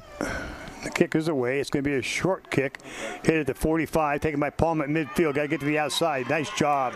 Nice job by Keitlinger, I believe. Keitlinger, yeah, Alex Keitlinger. Nice if he doesn't get him, Palma's got some yardage here to the near side, our side of the field. Might have had a nice return of it. That's a good tackle by Keitlinger. Keitlinger is a 5'5", 130-pound junior for Saegertown. Yeah, that was nice coverage. kid's a good wrestler. Oh, I'm told he's a good wrestler. Must be a leg wrestler where you hit those legs. Double leg takedown that time. Well, that's one of the things you see with a lot of kids that do wrestle. They wrap up those legs. They don't let them go. They hold on to the legs, and that's truth to that. That's a good thing. First down and 10 Titusville now. First time on their side of the 50, I think, that they take over. 8:07 left to go in the half. That's not bad. You guys are going to pretend you know wrestling now? Well, we're pretending we know football. Yeah, I mean. What's the difference? Doubles to the left, single to the right for the Rockets. We're great at this fantasy football thing. Parker nice Harvey, cut up. Nice cut to the right side, cross midfield, at the 45, puts his shoulder down, picks up about another 4 as he takes it down to the 41-yard line of the Panthers. About enough. It will be enough for the first down. Will be enough for first down here. One of the things on this one, and again, you're going to see our linemen almost letting Saegertown run themselves out of plays. They're going to try to push up field. We're just turning them a little bit, pushing them out of the way to give an opening here to this side. Watch here. You can see the tight end pushes them out. Now watch here coming up here. You're going to see Palma coming in. Maybe you'll see it. You missed it. He didn't quite put him into view. No, one of the rules in that crackback blocking where you just can't lay somebody else. He does a nice job of just standing in the way. Doubles to the right, single to the left for the Rockets. Wide side to the left, straight up the middle. Harvey, now he cuts it to the left, drives ahead to about the 35. Pick up a 5 or 6 on the play. One of the things you're starting to notice even now here in the second period is the offensive line for Titusville is starting to push people around. They're starting to move the defensive line back into the defensive linebackers, making it very hard for anybody to step up in there and make a tackle. Second down 5. The ball is at the 36-yard line of Saegertown. 7:15 to go here first half. Titusville leading 16-0. Stover and Corcoran on the right side. Palma wide to the left. Harvey I believe that's Harvey at tailback.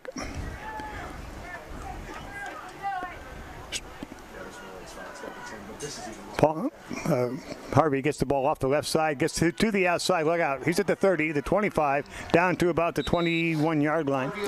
And this is what we talked about with Parker Harvey. What you're looking for with Parker is you're not going to get that big 80-yard play most of the time, but you're going to get these type of plays where he's going to go 10, 15 yards. And the nice thing about him still is at the end of this run, he knows he's going to get tackled. He's got a kid that's going to come up here and tackle him. Watch what he does. There's a drop of the shoulder, gives him a little shiver. You know, always delivering a blow as a running back is a big thing. The ball's at the 22 now of Saegertown. First down and 10 Titusville. Doubles to the left, single to the right. Yeah.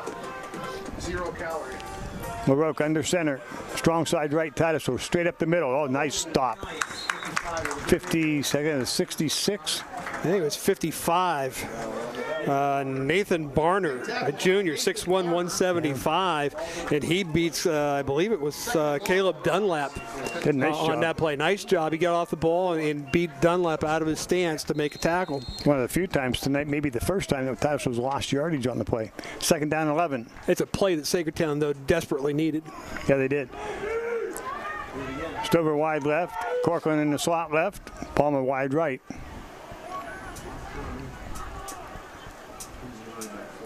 On the snap, ball's coming to the right side. Got to cut up the field, and Nicholson's going to be brought down. Nickerson, and right at about the 25, so no gain on the play. And Seth Lang making the tackle for Saegertown here, and that's a good job by him. Here we got Titusville now kind of stalling out on the drive. They're getting penetration here on this side, and Titusville's got to get a better job up front here. They're starting to get a little lackadaisical. 3rd down and 13. The ball at the 25 of Saegertown. See what we have for a 3rd and long play. Going to be 3rd and a lot longer if they don't get out of the huddle. Wide to left, Palma. We send Jackson to the right, along with Riley Corcoran in the slot right. The deep safety for Saegertown. And that is the 5-yard penalty for time. I thought we got a little bit of delay there, but a little too long. Did he? I don't think he gave. Did he get the signal? Yeah, I saw the signal. Okay. He being they the got to official. look at for Titusville here. If I'm looking at it and paying attention, one of the coaches over there's got to notice that Jacob Reisinger, he's playing that free safety position. But if you watch him walking around there, he's got a little bit of a limp. Oh. You go after him. So now they'll bring up a 3rd down and about 18 now for Titusville. We'll send Stover left, Corcoran in the slot left, Palmer wide right.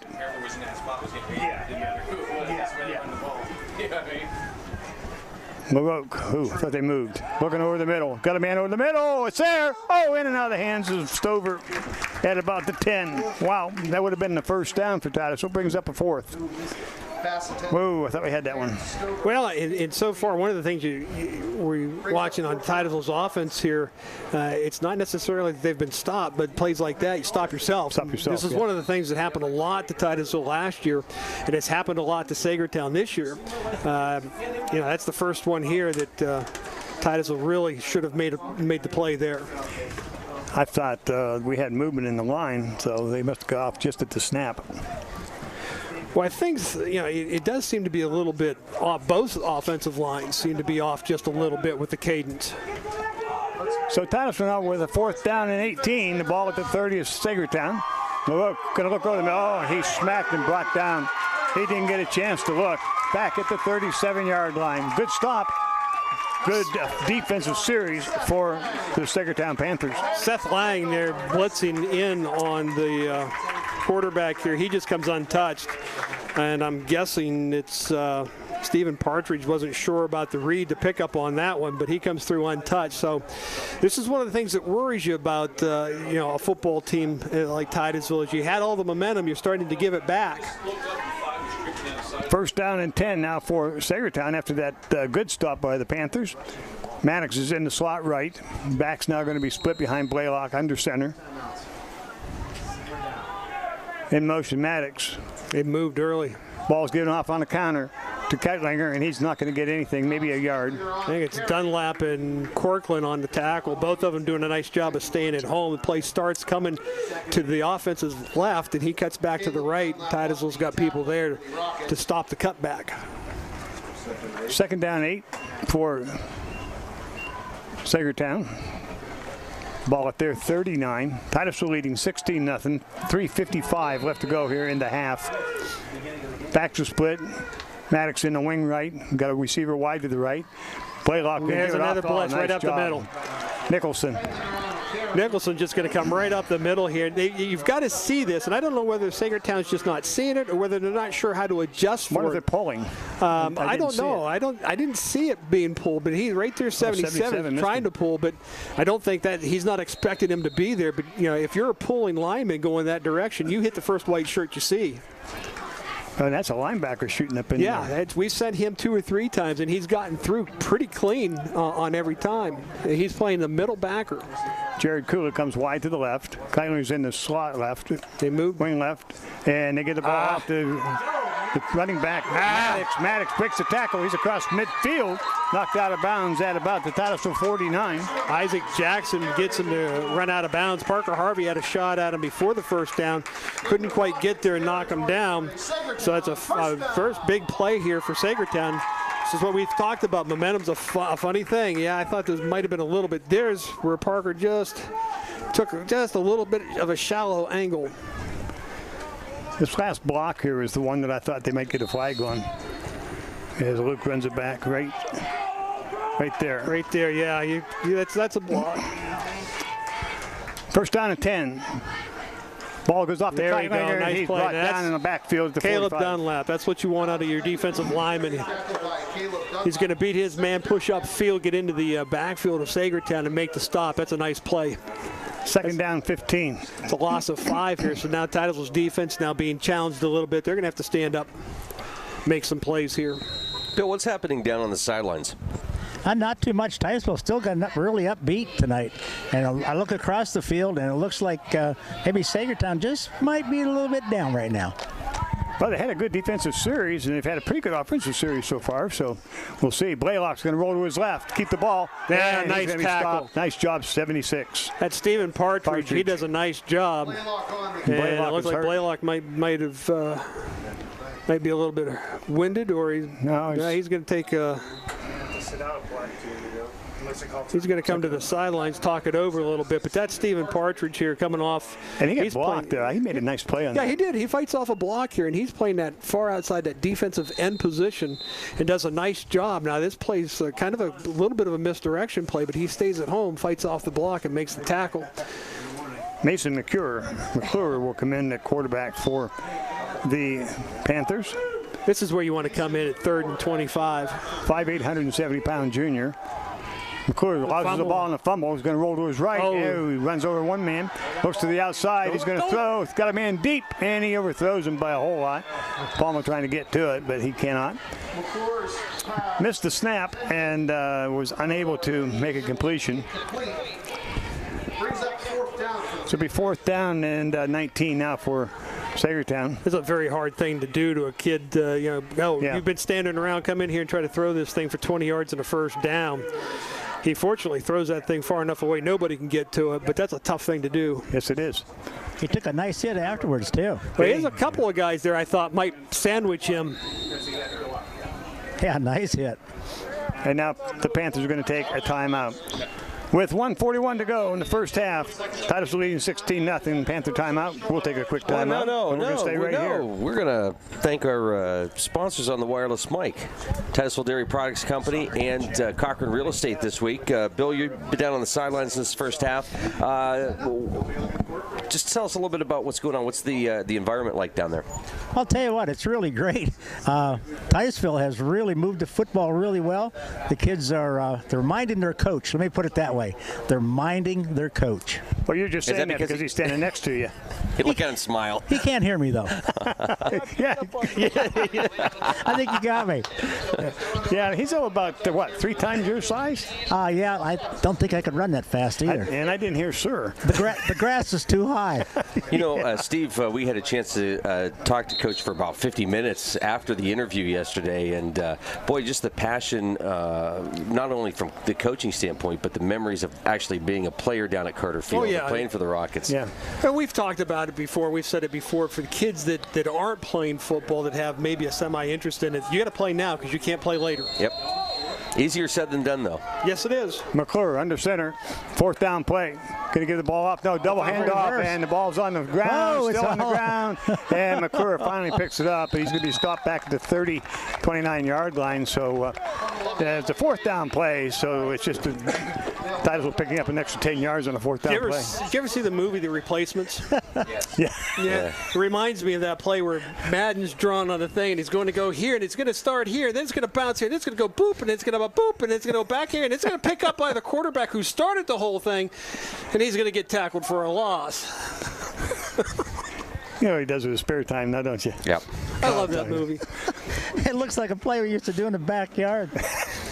What's that? I'll hand it to you. You drop it and then knee it to the next guy, and he'll pick it up and drop it and knee it to me again, and I'll get smeared. Yeah, and throw it in the trash can. It's more like, I don't want this. You take it. First down and 10, Titusville on the turnover on downs. Palmer wide right, doubles to the left for the Rockets.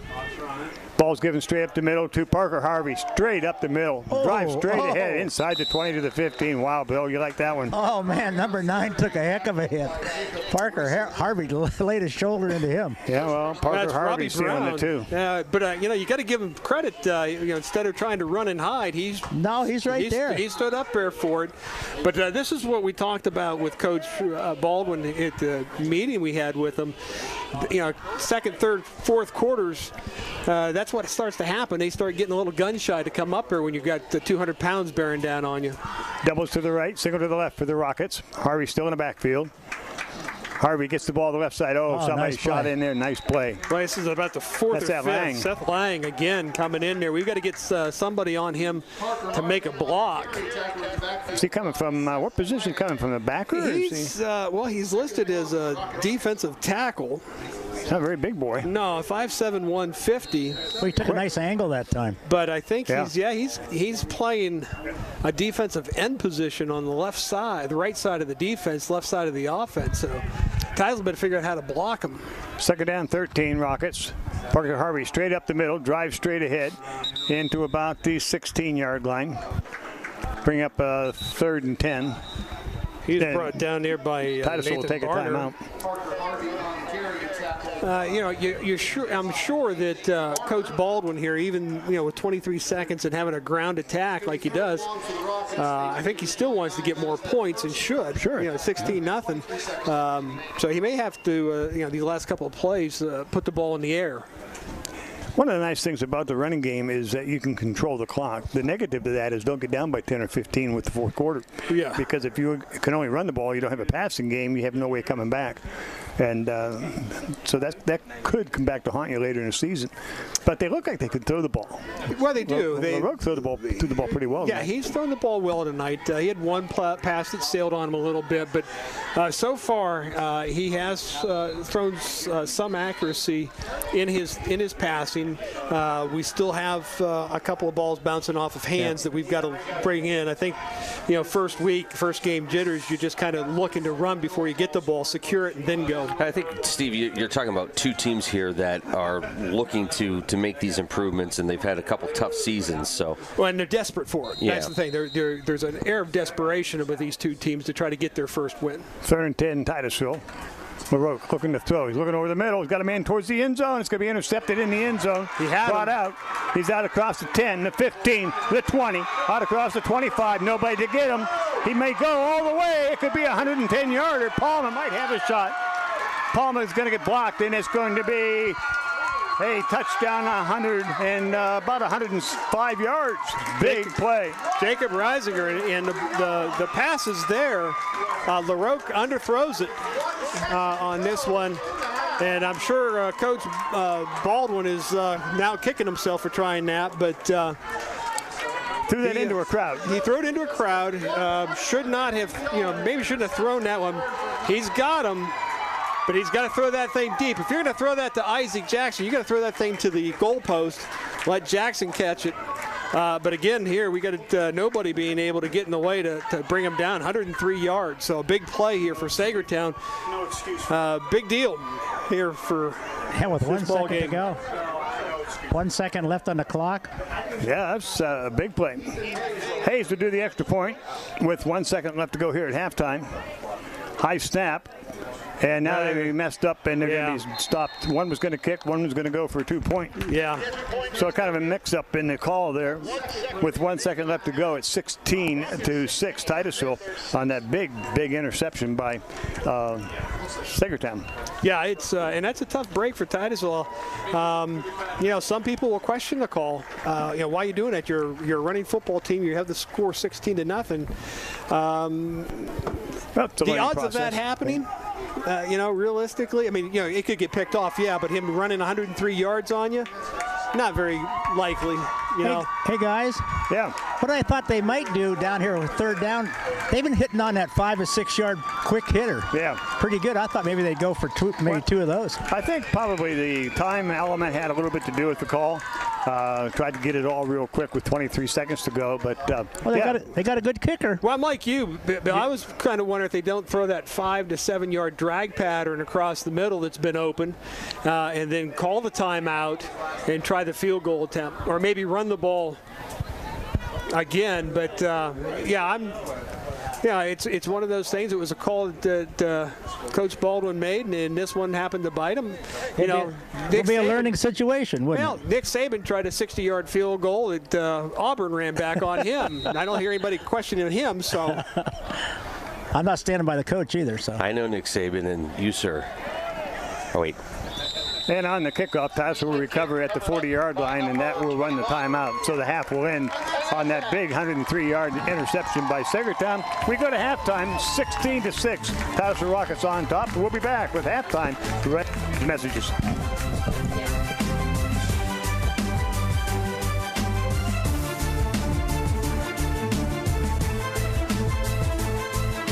Are you moving at the speed of business? File transfers, multiple locations, video chat. Companies these days are using more data than ever, and it's got to be fast. With gigabit internet from Armstrong Business Solutions, you can keep up with the pack no matter what size your company is. We can provide your business a reliable connection to our advanced fiber optic network with speeds from 100 megs up to 10 gigs per second. Get your business in the fast lane. Armstrong Business Solutions. Your business is our business.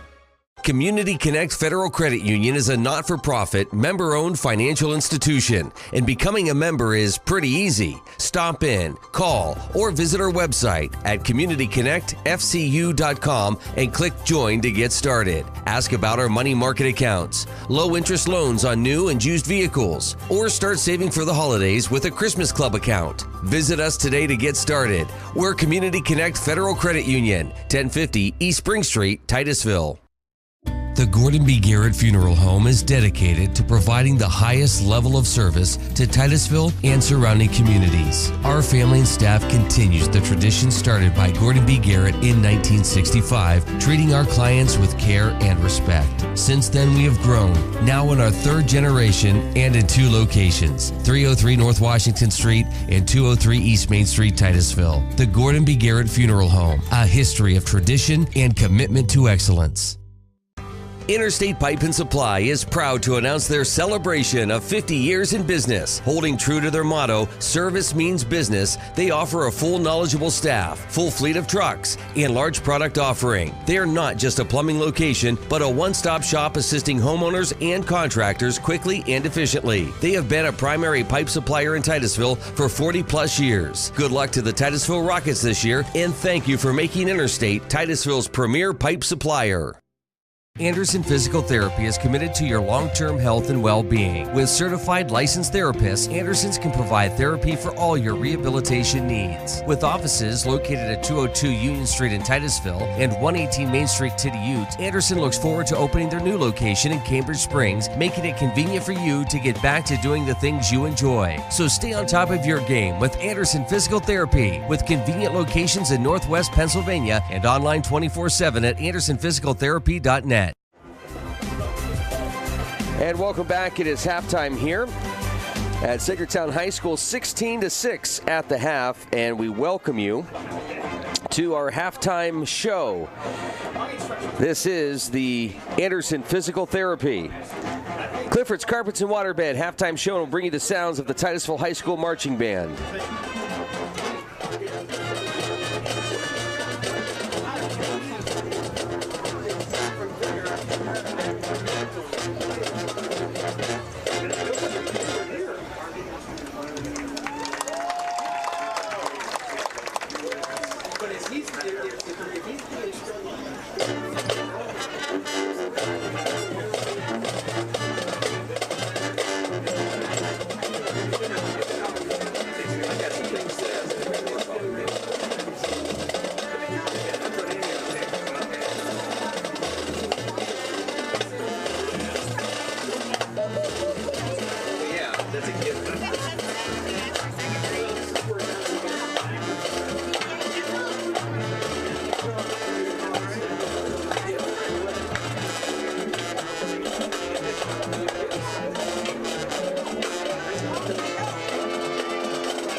That's the Titusville High School Marching Band performing here during the Anderson Physical Therapy, Clifford's Carpets and Waterbed halftime show. Our coverage will continue right after this. Whoever said it's only a dog never loved a dog. Our philosophy is simple. We treat every dog as if it were our own, and believe us, we spoil our dogs. When dogs are comfortable, they're happy. The Barking Lot in Titusville is ready to make your dog happy by offering grooming services, daycare, and boarding. Call today to schedule an appointment, or better yet, stop in and discover a stranger, crazier, quirkier group of dog lovers at the Barking Lot in Titusville. So, State Farm will be here to help protect our home. Of course. What about here? Yep. Nice. Okay.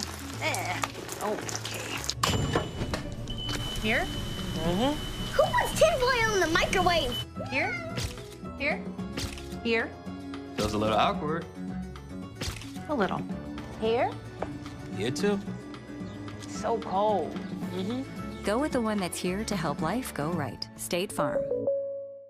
It's Joe Taylor Ford's 17th anniversary, and we are celebrating all month long. Get 0% APR for 72 months, plus 1,000 Ford credit bonus cash on a new 2018 Ford Escape, Edge, and Explorer. Or get 0% APR for 60 months, plus 2,800 additional savings off MSRP on a new 2018 Ford F-150 Super Crew XLT with 2.7-liter V6 EcoBoost. Make sure you take advantage of Joe Taylor Ford's top-of-the-line lifetime warranty on all new cars. See Joe. Thank you for 17 great years. And welcome back to the Anderson Physical Therapy, Clifford's Carpets and Waterbed halftime show. Saegertown High School Marching Band making their way out on the field. Let's get the guys' thoughts here on this first half of play. Jim and Steve? Well, I'll tell you, Titusville come out and did what they said they were going to do, Steve. They ran the ball. Harvey had a good first half, but we were just talking here during the band performance that Nicholson, Bish, the guys that he's put in the backfield, it's just more than Parker Harvey. Yes, it is. It's a nice surprise here. Parker's given you a little bit of speed and a little bit of power, and these other kids have come in. Bish and Nicholson have come in and shown some explosiveness out of their stance through the hole. And so it's a nice 1-2-3 punch in the ground game for Titusville. On the other side, passing game's got some work to do. Of course, the last play there at the half where Titusville threw an interception, got run back for 103 yards. We've been debating it throughout the halftime so far. Should you, shouldn't you, would you, wouldn't you not? You know, well, he's going to be second guessed forever on that. Yeah. But and it's like we said, including next Thursday during the interview. Yes. Yeah, exactly. Yeah. And if you hit it, you're a hero. If you miss it, you're a goat. Look what you did. Yeah. You had everything under control. And well, that's not the case. Because here's the thing: I'm thinking about it too is I would myself would have done it. I'd have called the pass. I'd have instructed my quarterback, listen, if he's not, wide open, throw that thing out of the back of the end zone. Yeah. And if the quarterback doesn't execute that, okay, so be it. But the odds of it getting returned 103 yards are not real great. And two, the other side of that is my defense has played extremely well in this ball game. Saegertown's not been able to move the ball against the Titusville defense. So, you give them a touchdown late in the first half, but you've been in control. Well, one of the things that we talked about at the beginning of the half was, at the beginning of the ball game, was the offensive and defensive line, the 4 or 5 men up front. Yep. How well were they going to perform? We knew they were big, but were they going to be able to perform? And they seem to be controlling everything up there right now, and they did from the get-go. Yeah, we have. Offensively and defensively up front, we've owned the line of scrimmage. Yeah. And that's what you have to do if you want to be a ground team. You have to own that line of scrimmage space, and Titusville's done a good job of that. Now, Saegertown has gotten a little bit more aggressive defensively. They're starting to send people, and we're going to see whether or not Titusville's offensive line can adjust to that. On that side of the ball, Saegertown side of the ball, you got to give them a lot of credit. They go down 16-0, and I think that's when they started to really pick it up. They became more aggressive. They started shooting the backer, the kid from that Lang kid from the tight end position, the defensive end, and so the whole team's starting to pick up on picked up. Yeah. A nice job of coaching for Saegertown there to do that. I thought Titusville there, midway through the second half, started to get a little too deliberate on offense. Right around the time we got a delay of game penalty, I thought they need to pick up their pace just a little bit offensively. But Saegertown has hung in there, and they're playing really well. And they're not out of this ball game, just down 10. 16-6 halftime here for the Titusville Rockets up on top of Saegertown. We're going to take a quick look at the Saegertown High School marching band out on the field. Actually, we're looking for Bill. Are you down there, Bill? Oh, I'm right here. How are you enjoying halftime so far? Oh, I love it. I love the bands. I'll tell you what, both bands outstanding. Saegertown a little small, but I'll tell you what, they got heart and they're playing their darndest. Well, we talked with them with Coach Baldwin, and like we said, both teams going to be extremely hungry trying to get that first win in over a year. And Saegertown has hung tough. Now they've been pushed around a little bit, but they're still in this ball game, and it'll be interesting to see who wins that all-important possession in the second half, that first possession of the second half. Titusville is going to receive the kick. So Saegertown can put up a 3-and-out. Who knows what will happen in this second half? I'm interested to see if the starting quarterback for Saegertown can return. I mean, he went out, and the other young guy come in, and let's see what if he's hurt and if he stays out or not. Well, that's going to make a big difference, too. That'll be a huge difference for Saegertown. You're losing your senior leadership at the quarterback position with the replacement, who, now granted, just stepped in off the bench. You saw a couple of the ball hit the ground a couple of times. So they'll have to work that out. But, yeah, you're right. That'll be big, Bill, whether or not the quarterback for Saegertown can make it back. Bill, you were down close to Coach. I know that one time he about walked over there and smacked you. I saw you try to run, but I've seen that before by an 80-year-old. I tripped over the grass here. Yeah, what are you saying with you talked about the kids' enthusiasm earlier in the game. They got that big touchdown run. What do you expect to see when they come out of here, having given up a 103-yard return right at the last second of the first half? Personally, I don't think it's going to bother them at all. I think that they have a lot of moxie right now. I'll tell you what, they got a lot of we can do it, and they can't. And I really believe that with the coach, what he's done with them for this whole summer, it's a whole different attitude down here, guys. A whole different attitude. Well, we're going to find out. We're about 4.5 minutes away from the kickoff of the second half, and as Steve said, Titusville will get the kickoff to start the second half. So the first possession is going to be really important for the Titusville Rockets. Yeah, it is. I think they need to put points on the board to counteract the last play of the first half. 16-6. Titusville on top by 10 here at halftime at Saegertown High School. We'll be back with the second half action. Want to remind you that the wireless mic is brought to you by Titusville Dairy Products and by Cochran Real Estate, and we appreciate their part in our broadcast here, along with Oil Creek Plastic and our instant replay. Rocket Football brought to you tonight on Stream TV and Armstrong. We'll be back with second half action right after these messages. Nothing says community more than local sports. Cheering on our favorite teams while our young athletes learn about hard work, teamwork, and building character. At Homerwood, community begins with our employees. Those same traits we look for in our athletes are the same characteristics we look for in our employees. And it shows in the quality of our products that we're proud to stand behind and on. From our employees and their families, we say thank you for making us part of your community. Go Rockets! Hospital partners, Meadville Medical Center and Titusville Area Hospital together provide a continuum of high-quality care across Crawford County. Both create the ultimate patient experience. Every patient, every time. Meadville Medical Center and Titusville Area Hospital are more than a hospital. We are a hospital partner, a community partner, a family partner, and a health partner. Fall and football go hand in hand, just like yards and the products made by Steel. At Titusville True Value, we offer a full selection of Steel chainsaws, pole saws, leaf blowers, weed eaters, and hedge trimmers to prepare your yard for fun this fall. So get the full lineup of Steel's equipment so the chores are out of the way so you can go out to play. Steel, available now at your Titusville True Value. Behind every good project is your Titusville True Value.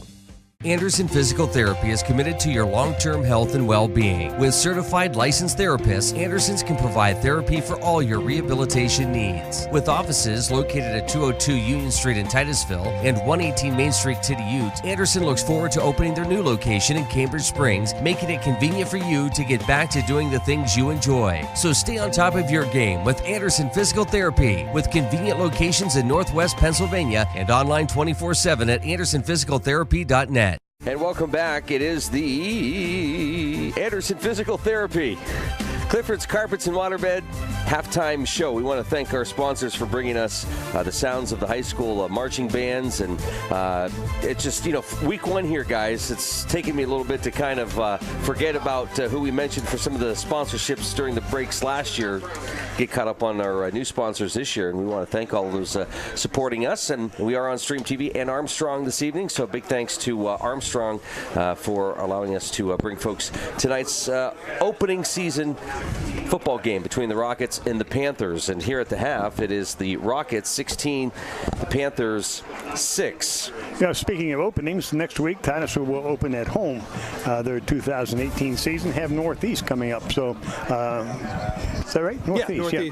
That should be a really good ball game for Titusville. Another test for the Titusville Rockets. A little bit more their division. We're playing down a division here this evening. Is that correct?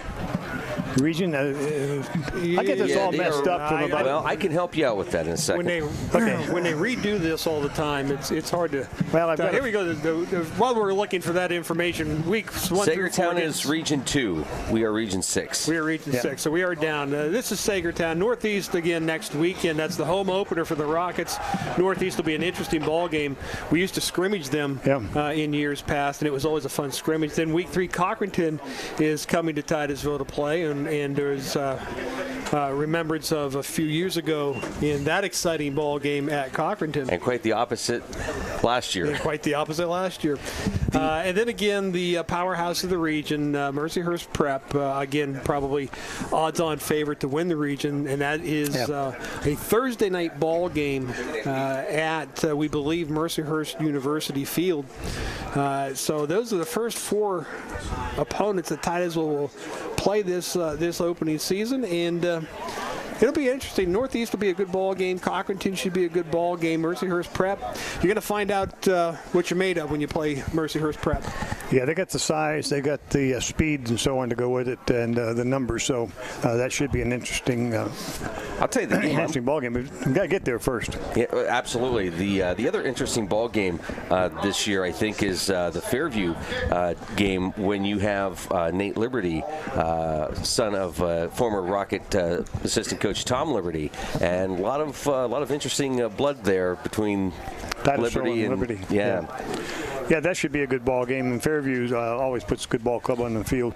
And all the schools bring kids out. They're ready to play every time they come out on the field. So all 4 of those first 4 games, this one and the 3 coming up, are going to be a lot of fun to watch. And guys, real quick, just want to say that wraps up our halftime show, brought to you by Anderson Physical Therapy and by Clifford's Carpets and Waterbeds. Our coverage of Rocket football is brought to you by State Farm Insurance, by Oil Creek Plastics, by Interstate Pipe and Supply, by Larry's Auto Service, by True Value Hardware, by Armstrong, by Anderson Physical Therapy, by Titusville Dairy Products Company, by the Meadville Medical Center and Titusville Area Hospital, by Joe Taylor Ford, by the Barking Lot, by Community Connect Federal Credit Union, by the Gordon B. Garrett Funeral Home, by Homerwood, by Clifford's Carpets and Waterbeds, by Vanderhoof Heating and Air Conditioning,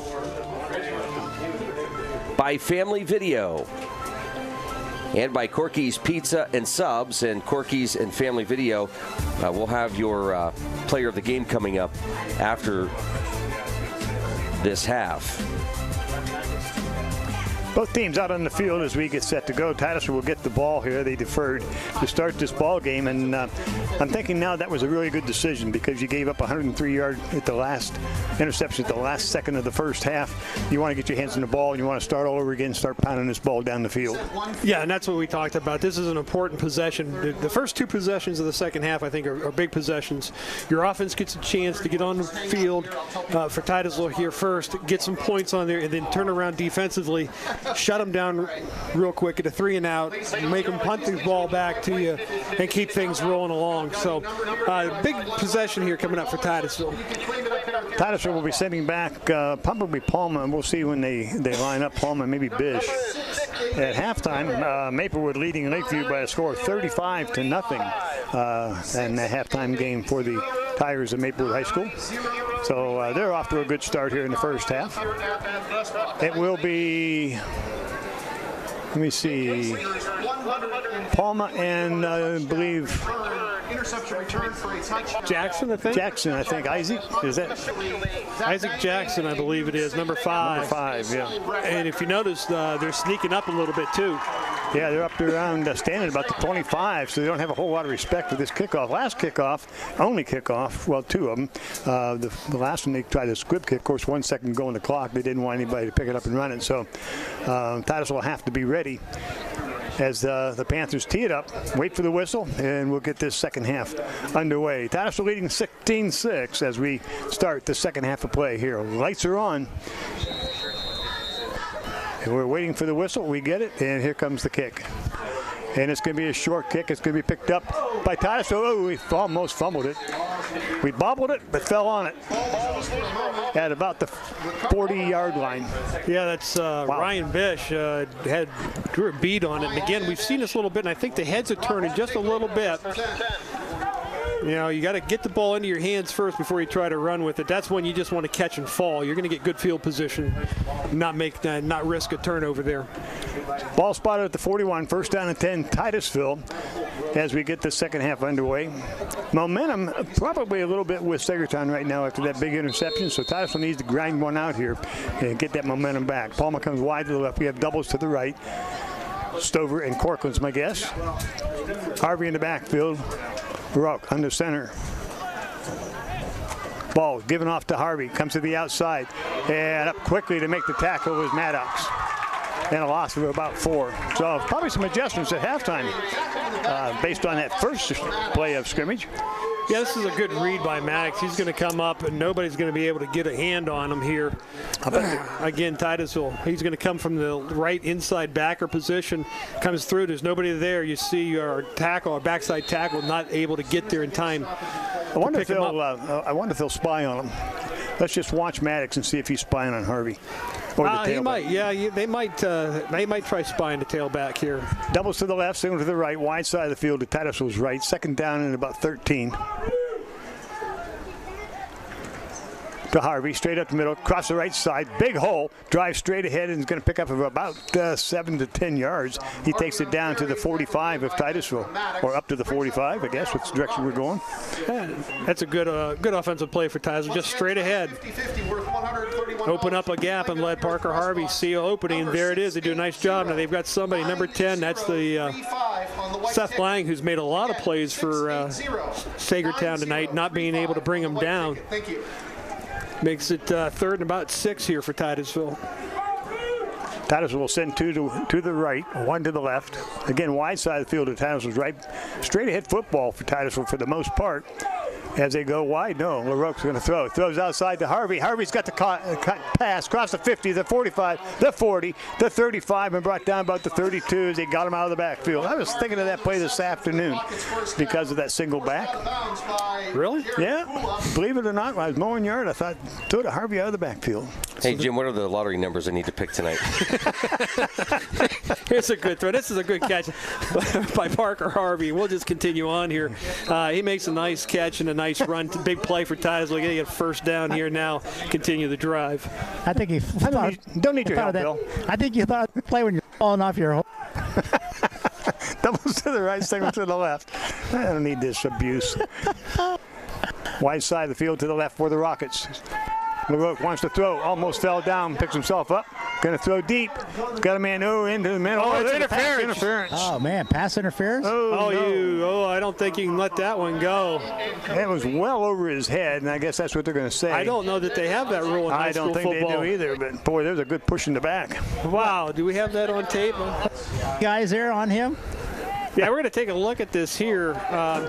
We've got Palma to the left, and he's open. Now, we've got to keep our feet underneath us. LaRoque does a nice job of not letting the knees touch.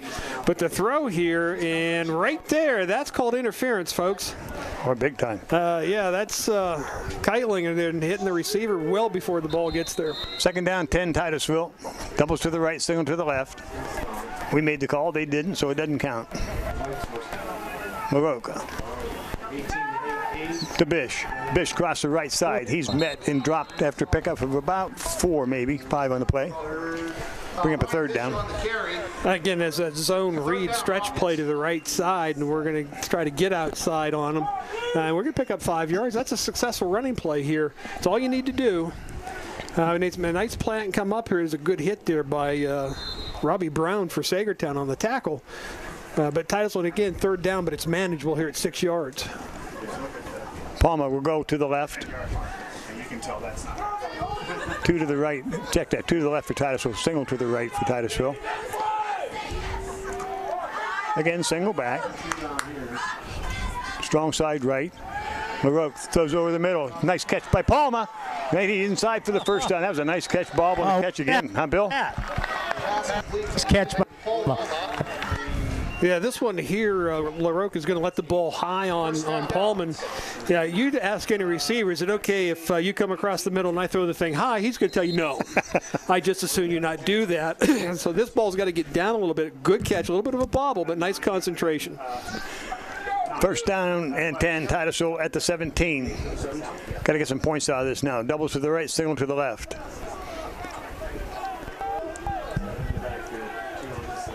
On the snap. Comes to the left side. We got to the outside. Nice stiff arm by Parker Harvey. Drives down inside the 5 to about the 4. We get twisted around, but he seems to be getting up okay. That's a good run there by Parker. And again, you're going to see him. The stretch play is starting to get the edge on the Saegertown defense, and we're picking up some pretty good yards. Here, good kick out block. He's going to turk it up. Good face. That's not a face mask. Running backs are allowed to do that as long as he doesn't curl his fingers, and then delivers a blow there. Nice job by Parker Harvey. It's a good solid run. 1st down and goal now for the Rockets at the 5. Doubles left, single to the right. Harvey at tailback, LaRoque under center. Strong side right for Titusville. Straight up the middle, Harvey drives ahead from the 3, the 1, and straight into the end zone. That's a good hard run. Touchdown. I don't know if they're going to give it to him. No, short. he's going to come short. You say his knees were down. But that's a good power run there for Parker Harvey. That's what we talked about with him. That might be the best run tonight. Might be. He's met it right here. He's met at the line of scrimmage. One, and he just two, keeps, there's three. 2. Third one coming up here from behind. And he just keeps the pile moving. Now, granted, he's got some help, so does Saegertown. That's real close to a touchdown if he's not in. Wow. Second down and goal from the 1. Double right, single left. Harvey. At tailback. Strong side left now for Titusville. LaRoque to Harvey, straight ahead, and he dives in for the touchdown. So that's the big drive that we wanted out of Titusville. They get the opening kickoff of the second half, and they punch it down the field for the touchdown, go up 22-6. Yeah, and that's what you want to do. You want to take that opening kickoff and drive it down. And the nice thing about this drive is they had some 3rd and 6, 3rd and 7 plays that they had to make to continue the drive, and they made them. Well, the Palma catch was big. Palma catch was very big, and it was a really, that's a hard thing to do. You talked about anybody who comes across the middle to throw that thing high like that. So it's just a good, solid drive by Titusville. Palma will hold. Wright will do the attempt here for the Rockets. Snap, placement, kick is up, and the kick is no good, wide right. 7:37 to go here in the third quarter. Titusville up 22-6. So good drive for Titusville, as we mentioned. Got the ball on the opening kickoff and punched it down the field with a little bit of pass, but a whole lot of runs. And that's what Coach Baldwin told us. I want to go back to the ground. I want to be a ground-oriented offense, and then be able to throw the ball when I have to.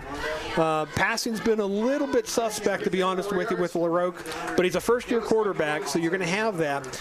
But the nice thing is here, we're starting to see receivers watching the ball into their hands, coming up with a catch. I think I read someplace, I could be mistaken, but I doubt it. LaRoque never played quarterback before until this year. He's a first-year quarterback. First-year quarterback. He's not a first-year quarterback. As a substitute before, but he never played quarterback. That would be like putting DeFonso in the game for the first time. Yeah. Actually, we have the camera up here. We should get a shot of that. He's on, if you look, this is why he's not playing. He's been listed on the IR report. Yeah, we got him an instant tweet on the IR. He's on the 15-day disabled list. Too much pizza. Too much pizza, Bill? Yeah, way too much. Titusville will kick off as Wright tees it up at the 40. Kick is going to come up short. It's going to be taken at the 25. Coming across the field is going to be hit and brought. Nice tackle. Fumble. Titusville should have it. And the Rockets get it 83. Steve, I missed the number. 83. 83 is Jack Elon. We saw him. Elon. Just push the buttons. Elon. Made a good hit on the play. Got the ball loose. He got the ball loose. Now, I'm not too sure that an official. Yes, he has finally pointed. It is going to be Titusville's ball. Oh yeah, he lost that. Yeah, can you spin that back real quick? I don't trust his eyes. Whose eyes? Yours. Keep going there, and now let's see where he's at. Now there's Elon. With the tackle. Elon. Yeah. That's what I said, Elon. And there's the spin. Oh yeah, the ball's out. You were right. Congratulations. Always. Hey, Steve, remember in the production notes we said never say that on air? It's true. Yes. Sorry. That about the Oil Creek Plastic slow motion instant replay. We thank Oil Creek for that capability. The ball's at the center of the field now on that fumble. Titusville first down and 10. It's at the 17 of Saegertown. Double right, single left for the Rockets. See if they can take advantage of this mistake. It'll go to Harvey, and once again, breaks the tackle. Shooting up in there was 71 of Saegertown. It's Reese Larson, defensive tackle. Again, he's beating our offensive tackle, getting in the backfield, making a play for Saegertown. Parker doing a nice job of just getting back to the line of scrimmage. Bring up second down and 10 for Titusville. Again, at the 17. Now the wide side of the field will be to Titusville's right as Palma goes that direction. We have double wideouts to the left for the Rockets. Harvey still in the backfield. Strong side right formation for Titusville. LaRoque gives it off first man through, and that would be Harvey. He'll pick up probably 4 on the play. Number 55, Nathan Barner, making the tackle. He made a nice play. Dunlap trying to push him out of the way, just couldn't quite get him out of the hole in time. Be third down and 7 for the Rockets. So big third down play here for Saegertown as well as Titusville. Well, if you're Titusville, you don't necessarily need all of this on this play. You know, you get about 4 or 5 yards, give you a fourth and short. You're still with the ball. Doubles left, single right for the Rockets. LaRoque wanting to throw. Throws over the middle once again to Palma. It's in and out of his hands. Incomplete. Now there was a nicely thrown ball, I thought. Yeah. That's there. But here one of the things that Palma forgot to do is you don't catch with shoulder pads. You catch with your hands. He's got to get his hands out there. His body. Yeah, don't let the ball get into the body. For you guys that are playing receiver, you young kids playing receiver, right here he's got to reach out to catch it and not try to catch that thing with his pad. You see where the ball hits the pads and bounces away. Get the hands out there in front of you. Catch it with your hands. So now we'll try another field goal attempt, and it will be from the 21-yard line. 31-yard attempt by Nick Wright. Ball will be spotted at the 21. High snap. Kick is up, and kick is blocked. Get on it. And Saegertown has it. He's going to get to the outside. And drives it up across the 20 to about the 24-yard line. Yeah, you got to get on that block kick. Ryan Bish finally making the tackle. So, unfortunately for Titusville, get the turnover, but not being able to come away with points. Nick got hit, and he thought probably that was not legal, but the ball was blocked, so he was fair game. Yeah, he's fair game. If they touch the ball, you're fair game, and does a nice job coming over there and making the tackle.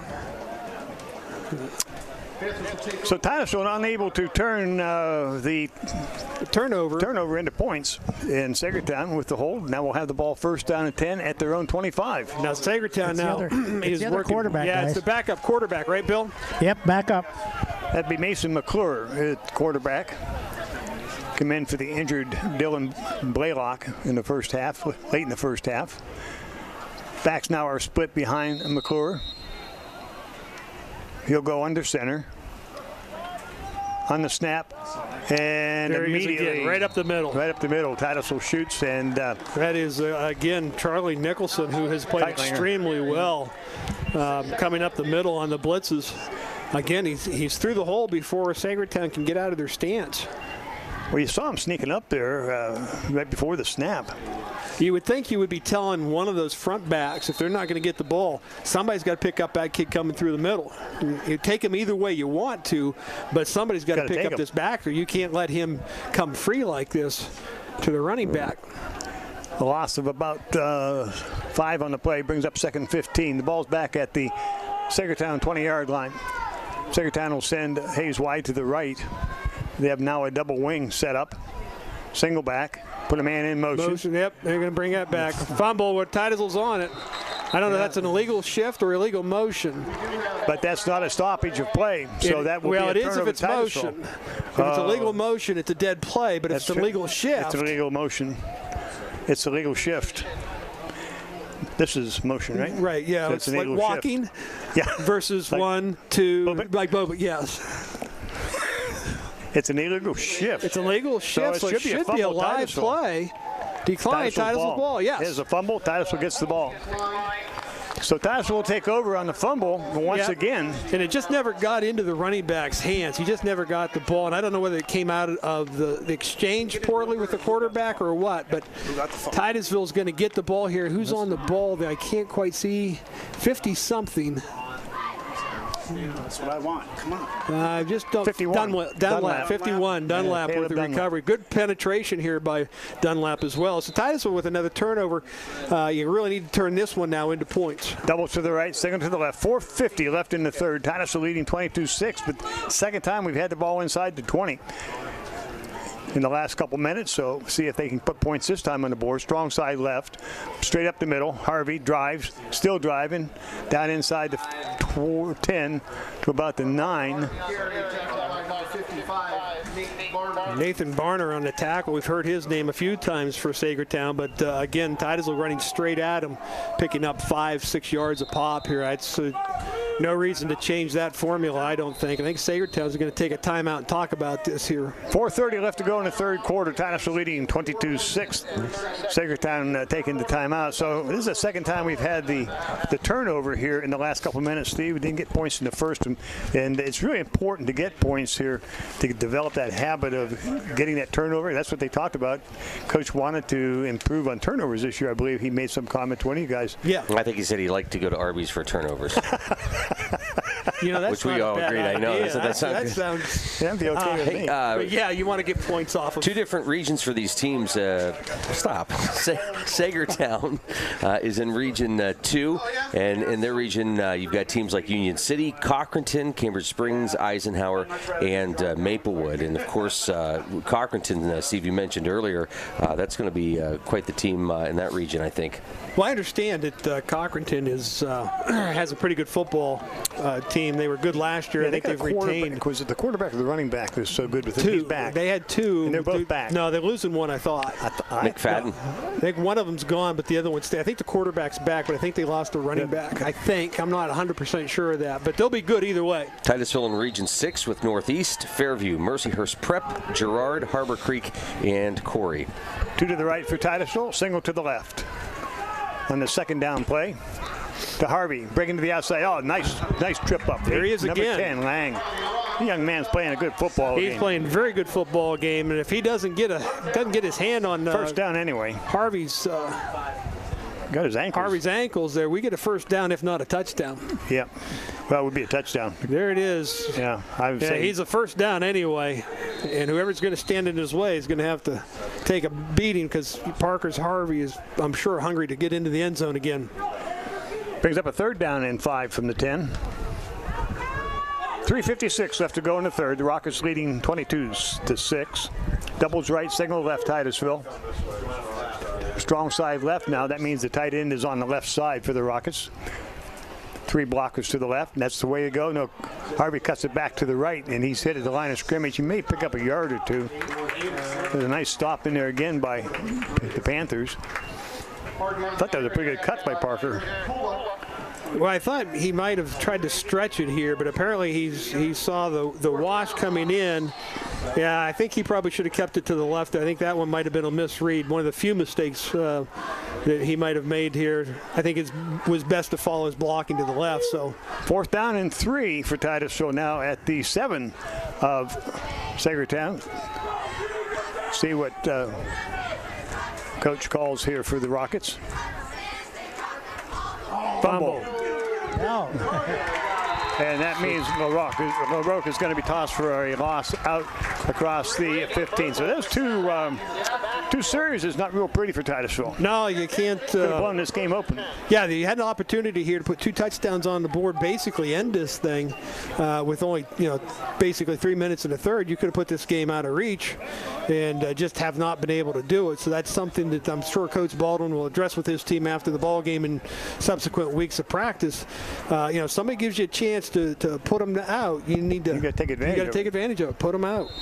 So Mason McClure will come back in the ball game for the Panthers at quarterback and get their offense underway as they get 2 stops down deep in their own territory. 1st down and 10 from their 15.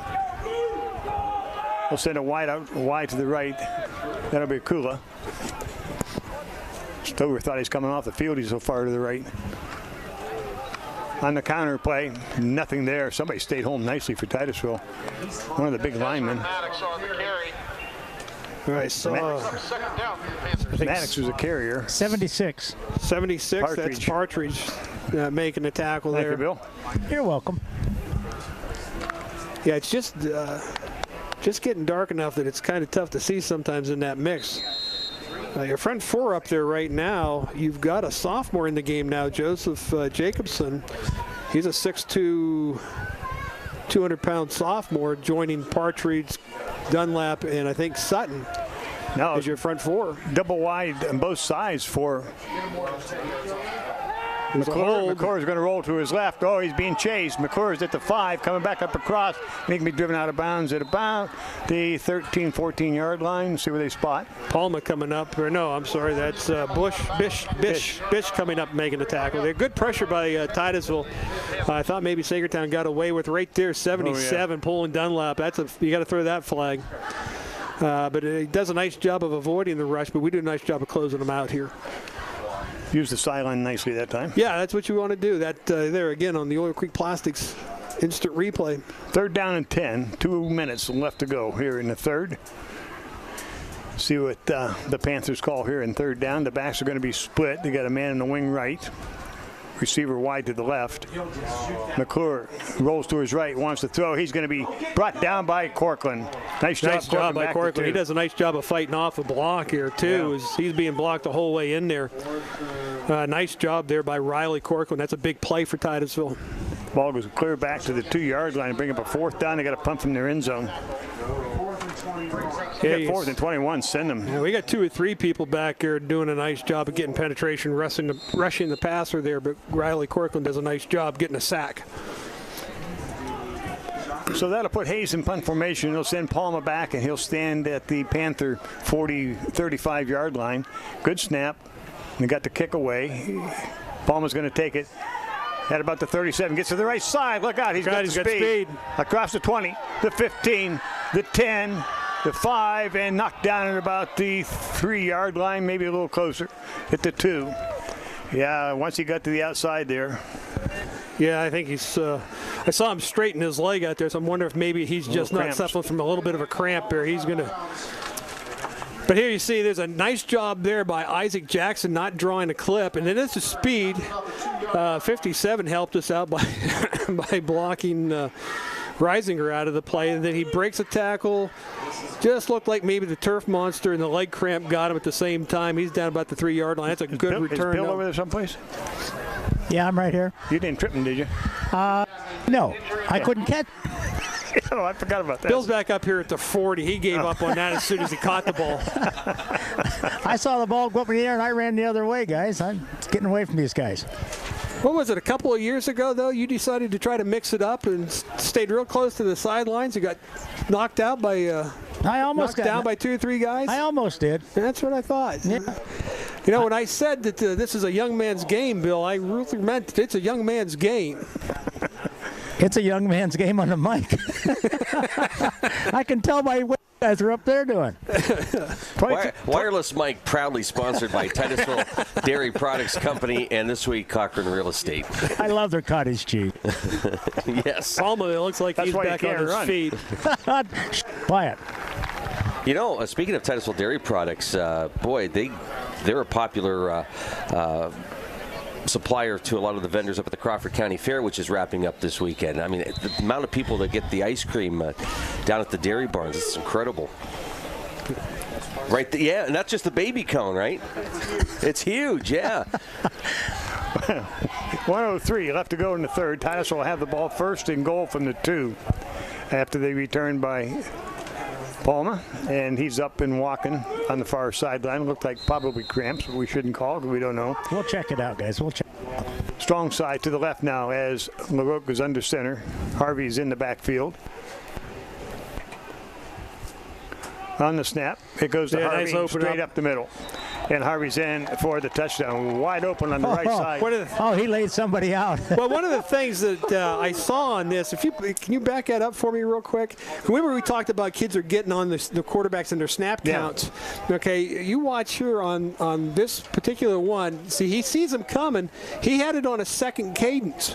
Not on the first one, because you could see the linebacker guessing on the first one, having to stop and try to reset, and then by that time you've already called the second go on it, and he's backing up. Now you can't make a play. There's a nice hole up in here. You can see the right tackle is pushing his man out. The right guard is crushing his man to the inside, and that's that young man number 10 for Saegertown. We got another one that's blocked. Get on it. It's a live ball. Not in PA. Not in PA. So the extra point attempt is no good. Titusville will go to the 57-second mark of the third quarter with a lead of 28-6 over the Panthers. So that time, Titusville able to take advantage of the punt return and pick up the touchdown. Well, it's been a little bit now. Your defense now, Saegertown now struggling. We can see the backup quarterback probably throughout the couple of weeks of camp has not had many reps. Yeah. And, I'm sure things are smoother with him as a quarterback with the center he's used to. But when you're taking snaps and you've got to come up underneath somebody else, that plays havoc a little bit with that exchange. And we've seen that be a problem with this quarterback and center combination. Well, if you're sitting on the sideline and you're watching the blitz and you're seeing your number one quarterback going down off of the blitz so many times like Nicholson's been doing, right? And you get in that ball game, that's got to be in your head.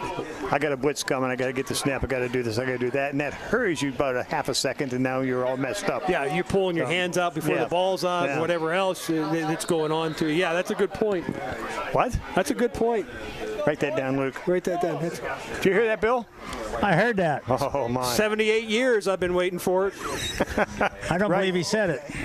Right to kickoff, and it is going to be taken at about the 15, out across the 20, and straight ahead. Oh, nice run, 87, out across the 40 to about the 42-yard line. Brady Merkel making a nice return on that. Titusville, the one thing you want to really point on this ball game has been kick return. We have not had a good job of covering kickoffs. No, it's a good kick. It's a good kick. Yeah, it's down around the 15. It's just opening up. There's 1-2 right there. They've got to make that tackle, but there's too many holes in the coverage team. Hey, guys, Palma's ready to come back in the ball game. I'm not surprised. That doesn't surprise me any. Me either. Here he comes. A couple of drinks of Gatorade. First down and 10. Double wing now for Saegertown. McClure to the first man. He's hit and stuffed at the line of scrimmage. It's the first guy down there is Corkland. There's Nicholson, Jacobson, Dunlap. Second down 10. Actually, a loss of about one on the play. Titusville up front now starting to get some penetration on the defensive line. We've seen their pressure on their quarterback last series, and again, starting off here, getting nice penetration. Single goes to the left for the Panthers. Wing on the right. Maddox. McClure wants to throw down the middle. He's got a man deep, and he overthrows. Almost picked off back there by Jacobson. Or check that. Jackson. Isaac Jackson. Nice in position for coverage there. Give McClure there some credit there standing in there. He's going to take a hit. You got pressure coming in there. He takes a hit, but that ball is not off the money too far. Just a little bit overthrown, but not a bad job by that young man who's probably struggled here a little bit so far in his stint as quarterback. Third down 11. 2 seconds left to go here in the third quarter. Feel getting it all wet down there and as the sun's gone down and everything, Bill? No, not really. It's pretty nice. Kula wide to the right. Man in motion from the left. And the quarterback is sacked. Turned the wrong way, wow. I think. Oh, nice play. He went the wrong way, and that was busted right from the get-go, I think. I don't know whether they brought the man in motion too fast. Number 5 is Keitlinger coming in here, but quarterback reversed out of there, expecting somebody to be there, and there was nobody there. Nosko and Corkland. Wow. Boy, number 10 shot the gap. Really nice, guys. In the 3 quarters of play, it is Titusville 28, Saegertown 6. The Intensive Transitional Care Program at Titusville Area Hospital is a patient-centered, high-quality program for hospitalized patients recovering from illness or surgery who may no longer need to be in a traditional hospital setting but are not yet ready to return home. Regain your independence. Choose the Intensive Transitional Care Program at Titusville Area Hospital, where a high level of care, safety, and satisfaction is our top priority. Visit titusvillehospital.org for more information. Titusville Area Hospital. More than a hospital. Fall and football go hand in hand, just like yards and the products made by Steel. At Titusville True Value, we offer a full selection of Steel chainsaws, pole saws, leaf blowers, weed eaters, and hedge trimmers to prepare your yard for fun this fall. So get the full lineup of Steel's equipment so the chores are out of the way so you can go out to play. Steel, available now at your Titusville True Value. Behind every good project is your Titusville True Value. All set for fourth quarter action. Fourth down and about 18 from their own 32 will be the Panthers, and they're going to be going for it. They send the doubles to the right. Now they put a man in motion. That's Keitlinger. They give it to Keitlinger. He tries to cut up field and nothing. Wow. Dunlap said hello. Yeah, Dunlap. Is that Dunlap or is that 61 for 61. 61. Jade Bush. Oh, I'm sorry. Jade Bush doing a nice job getting penetration there. And right now, it's quite obvious that the front 4 and 5 of Titusville is manhandling the line of scrimmage. Hey, guys, I got a request from one of the referees. What's that? What's the score of the Meadville-Mercyhurst prep game? Meadville-Mercyhurst prep. We'll see if we can find it for you. All right, thank you.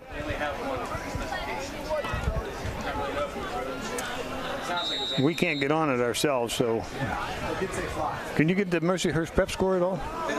I'm working on it. She's going to try. I'm working on it. Oh, Luke's going to try to get it for us. So, Titusville first down and 10 now. They take over on downs. They have the ball at the 28 of Saegertown. Doubles right, single left. Strong side left for Titusville. The ball goes to Parker Harvey. He's got to get to the outside. Oh, that's a face play. mask. Oh, baby. Jade Bush not being able to catch up to the Saegertown tackle that I believe was Reese Larson. He gets across, makes a play there, so it makes it second down, 13. Well, you're down 22, but you don't quit. And by the way, we just were informed by Adam that Dylan Blaylock is out on the bench for Saegertown. He was their starting quarterback. We don't know what his injury was, but he's sitting on the bench watching this game, so we wish him well. Hope that he's quick to get back. I hope he can get back real quick before next week. It's a bad thing to happen to a senior year last year. Hey, tight game, guys. Mercyhurst Prep leading Meadville 20-18. Ooh. Oh, wow. That was a big hit. Yeah, almost. Maddox making the play there to throw. Again, over the middle. Titusville's looking at that 10 to 15-yard middle of the field patterns. I think it was Riley Corcoran trying to come up with that. That was Riley. Would have been a great catch had he been able to do it. Again, the ball just a little bit high. What was that score again, Luke? 20-18. Mercyhurst Prep leading the Dogs. Get that, Bill? Got it. I'll relay it. I'm not sure if they're still in the third or fourth quarter, Bill. Okay. Wow. Doubles to the right for Titusville. It is a third down 13. 11 minutes to go in this ball game. Rockets by 22.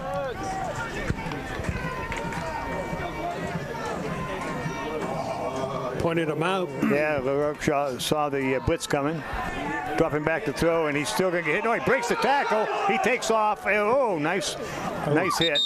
Somebody missed the block right there. Yeah, somebody did. Boy, they should have had him. I think it's Brown for Saegertown. Robbie Brown coming up and laying a hick on LaRoque there. That's one of those where, an experienced quarterback's going to realize, okay, I'm going to get out of this hit here, turn around, screw up, find a receiver, and throw it out, throw it away. So that is a good hit. Yeah, it was almost got away from it, though. There's a second guy came in there to finish him. Yeah. So that brings up a fourth down and 12 for Titusville.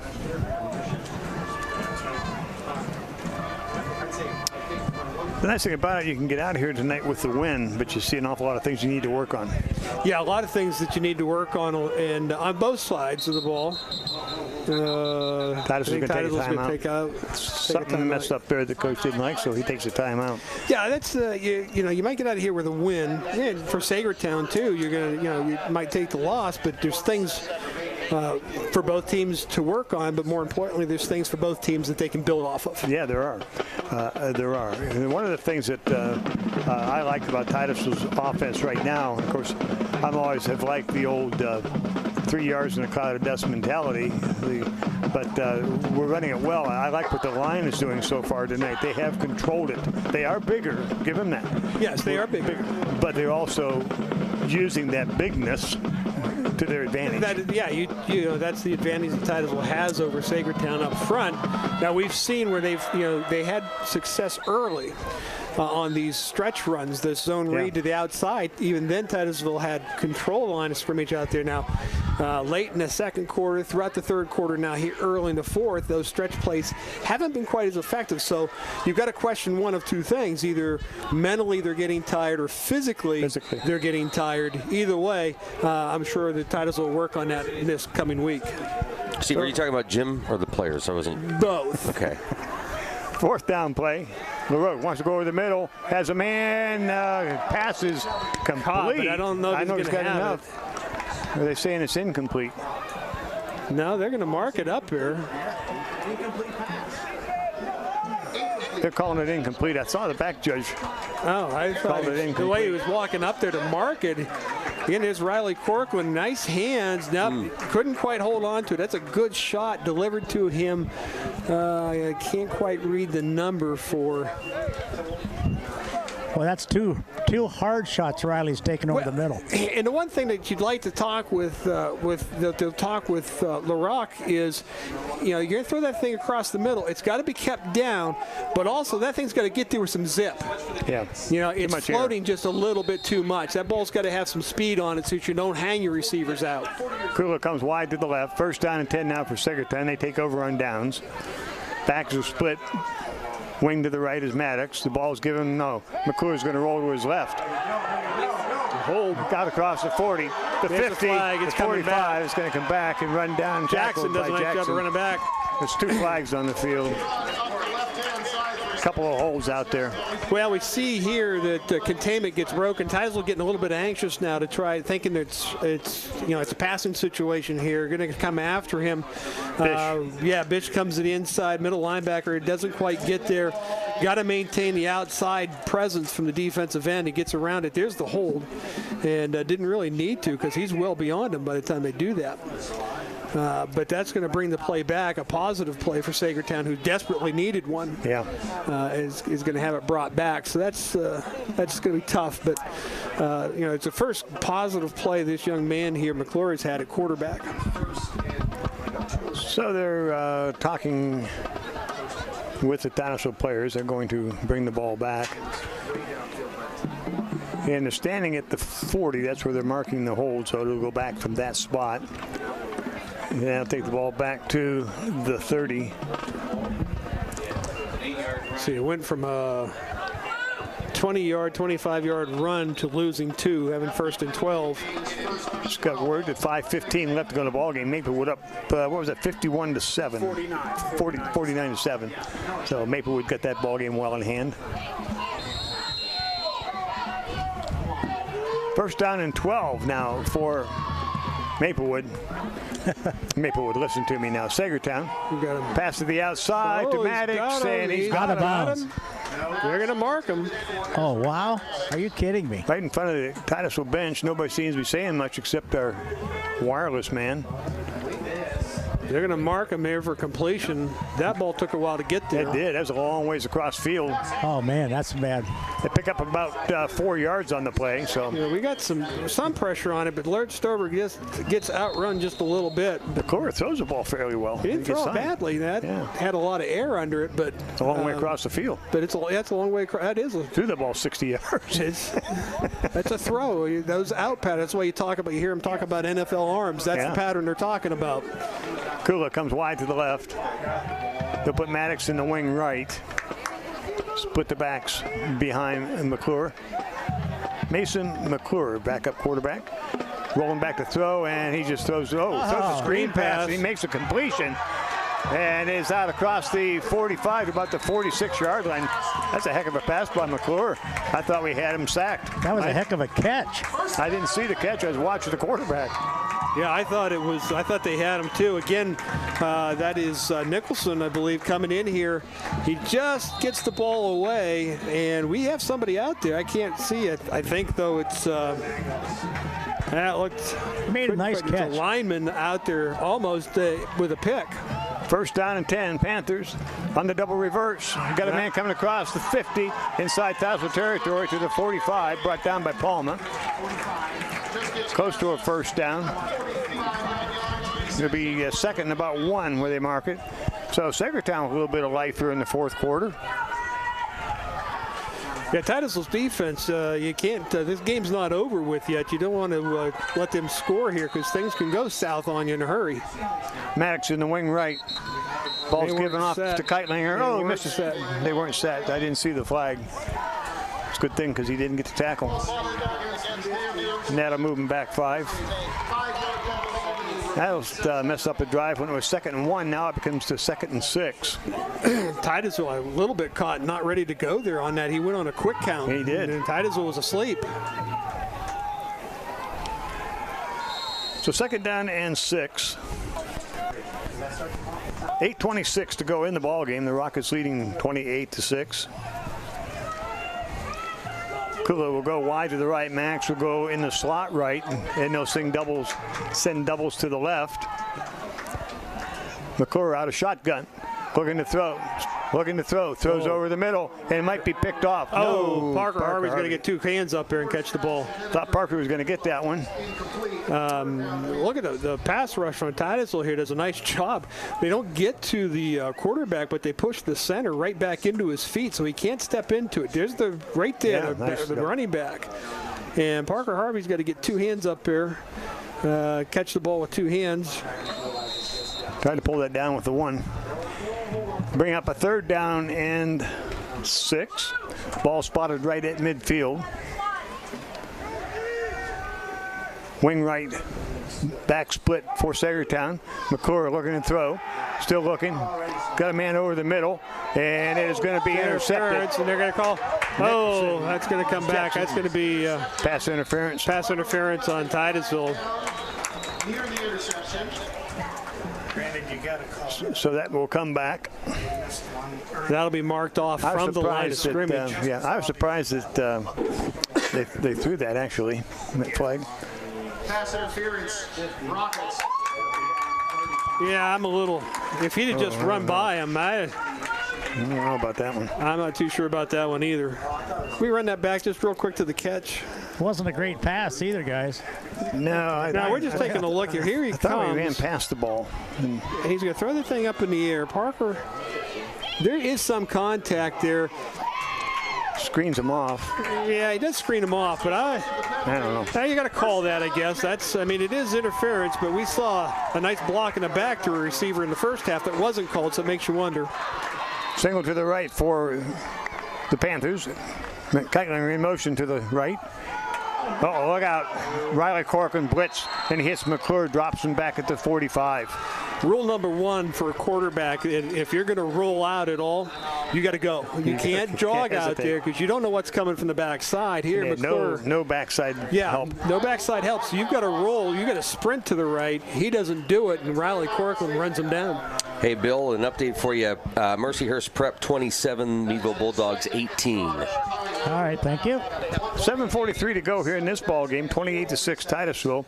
And with that big rush by Mr. Corcoran, that takes the loss and moves the ball back to the 45 of Titusville for the Panthers. So it'll be a 2nd down and about 20 for the Panthers. So that was a big play. Yeah, it is. But you get a sense of here coming in late in the game, now 7:43 to go, things are getting a little ragged. So you got to wonder, conditioning-wise, whether it's a physical tiredness that we have going on, and some kids not being able to move as well as they did in the first half, or as mentally and emotionally things are starting to wear on them a little bit. You got to remember it's week 1. Some of these kids are very young kids, and it's their first varsity experience. So it's getting just a little bit ragged. But so far, both teams have still played a very entertaining ball game tonight. I've been kind of impressed with the linebacking crew of Saegertown here. Well, Lang, whatever his name is, 10. He's played very well out of his position. Maddox is in as a wing to the right. Backs are split. McClure is under center. Puts now Maddox in motion. And fumble. Titusville picks it up. Stay on your feet. Riley Corcoran. Corcoran has the ball. He's at the 20, 15, 10. They aren't going to get him. Touchdown, Titusville. Who blitzed in there, Bill? Did you see it? I think it was number 4 again. Nicholson again. Yeah. He's been doing that to him all night long. He's right up the center gap. He's been a terror. Corcoran picked it up and took it in for about 40 yards out. Here you'll see it on the replay right off the bat. Yeah, it is Nicholson. And the quarterback, again, just playing a little bit of slow motion. Corcoran now scoops it up. He's just going to go 47 yards, it looked like. And Riley Corcoran picks up the turnover and takes it in for Titusville. Big turnover. Big turnover and score for Titusville, and that's going to pretty much do this for this ball game, 34-6. Titusville, though, struggling with extra points and kicks here. Need to work on this just a little bit. Well, they got the kicker. They're not getting the snap down. The snap down and block. Pretty good snap. Kick is up, and the kick is good. So if you get the good snap, Wright will put it through for you. 35-6. Titusville on top here in the fourth quarter. 7:28 to go. Reminiscent of something?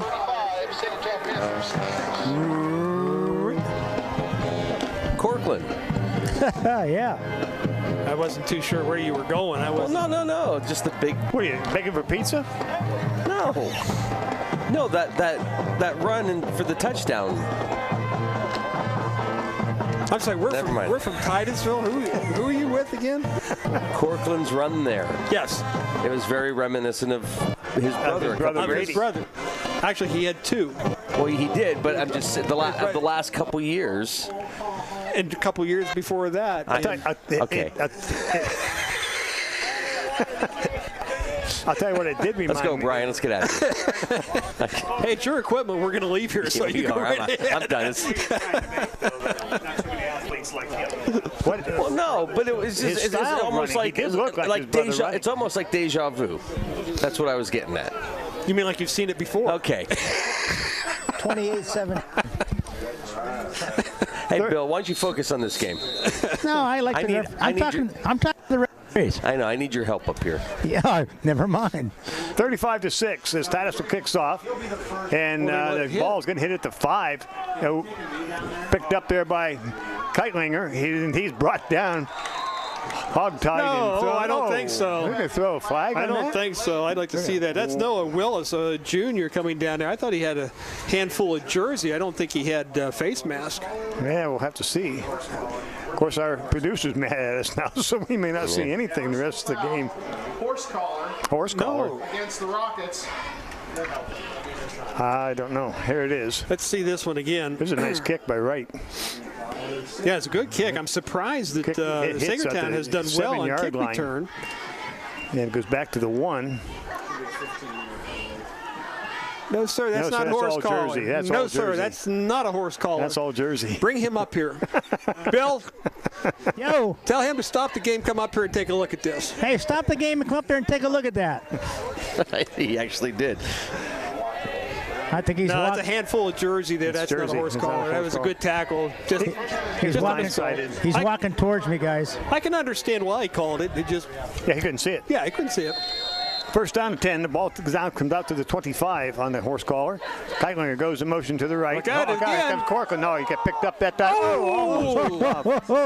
Almost a pick. Brian Bish almost picked one off. Corcoran coming in blind from the right, but they did have somebody helping out that time from the weak side. Yeah, somebody did peel back. A lineman peeled back a little bit, and caught just enough of him. Here he comes off the right side. There's the running back. The running back, Hayes. Just enough. Nice jump on that route by Bish to break that up. Boy, he probably wishes he had a second shot at that one. Second down and 10. 7:16 left to go in the game. Titusville 35, Saegertown 6. Saegertown's score came on a 103-yard pass interception. Keitlinger, wing left. McClure under center. McClure rolling to his right, gives the ball off to the first man through, and he's going to be hit and dropped. Pickup of, no, actually he's going to lose a yard. I don't have that was Bish. Reisinger, the ball carrier. Reisinger, the ball carrier. Bish coming in. I thought they had an opening there. It looked like there was a big opening until Bish brought it in, or attacked the gap and brought them down.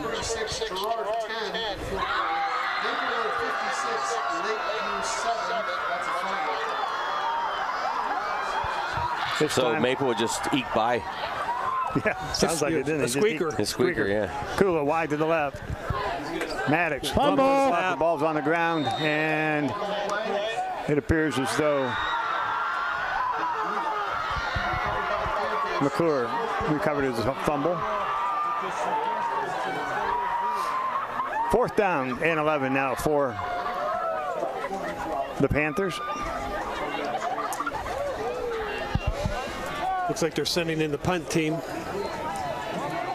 And Titusville sending back. Watch the big boys! Palma's back. Palma. Yep, Palma's back. There's a snap. That's movement. Yeah, it looked like movement. You're right. Good punt. Going to be taken by Palma. Palma is going to be brought down immediately. And at about the 47-yard line. So it'll be 1st down and 10 Titusville at their own 47 with just 5:53 left to go in the ball game. Alex Keitlinger making the coverage on here. Makes a nice play now. Come up and makes a nice tackle, hit and wrap. And I'm not sure that yours right there, but Titusville here now with a chance to close this out on offense with a nice 5-minute drive or so. Yeah, you'll see a lot of up the middle, I would imagine. Palma goes wide to the left. Jackson and I'm not sure who's in the wing there. LaRoque is in the wing. We got a new quarterback. I can't see He's in the slot. Yeah, we do. And it looks like it might be Knapp. Parker Harvey off the left side. Pick up maybe one. Yeah, it is LaRoque. Garrett Knapp, but the new quarterback. LaRoque went to the slot. Parker Harvey picks up about a yard. Seeing some other jerseys out there that are new now. Joseph Baldwin, 66, has joined the offensive line. It's a nice tackle by Saegertown, number 10, guys. Well, he's made all of them just about. The Seth Lang for Saegertown has been all over the place. He's a 150-pound defensive end, but plays so quick that we're having troubles getting bodies on him. Stover goes wide left, got a man slot left. Can't see the number. Palma looks like he's in the wing, or the wide to the right. Ball is given off to Harvey. Harvey drives across the 50 down to about the 46 to pick up enough that'll bring up about a second. We check that at 3rd and 2, maybe 3rd and 3. 3rd and 2 now. The ball spotted at the 46. Yeah, Titusville here again. Offensive line's doing a nice job of just opening up holes here. All right, tackle needs to hold a block just a little bit longer, I think. There, Jade Bush just left his block, initial block, just a little bit quick. Stover wide to the left. We're rocking the slot left. Palma wide right. Knapp under center to Harvey. Harvey drives straight ahead. He has a 1st down and more. Across the 40 to about 39. That was a good hard run. Yeah, this is what we expected out of Parker Harvey. Dropping the shoulders, hitting tacklers, and delivering a blow, not receiving it. He does a nice job keeping his legs moving here. He's got good leg drive. Harvey is a senior in the program at 215. That's a lot of back to bring down. 4:05 left to go in the ball game. Titusville comes out over the ball.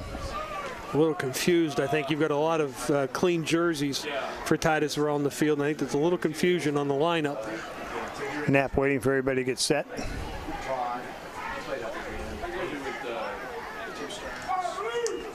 He gives to Harvey. Comes across the right side. Check that. It's not Harvey. It's Bish. Yep.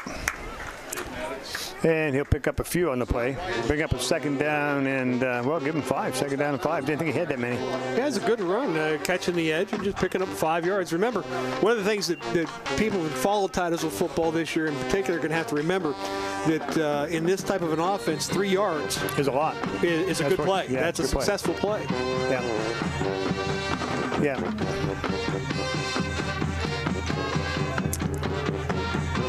Titusville with a 2nd down and 7. Doubles to the right, single to the left for the Rockets. Garrett Knapp at center to Bish. Bish cuts it out the right side across the 35 inside, close to the 30. He's just going to be short a yard or two from the first down. Got a man down for Titusville. And that looks to be Jade Bush, lineman.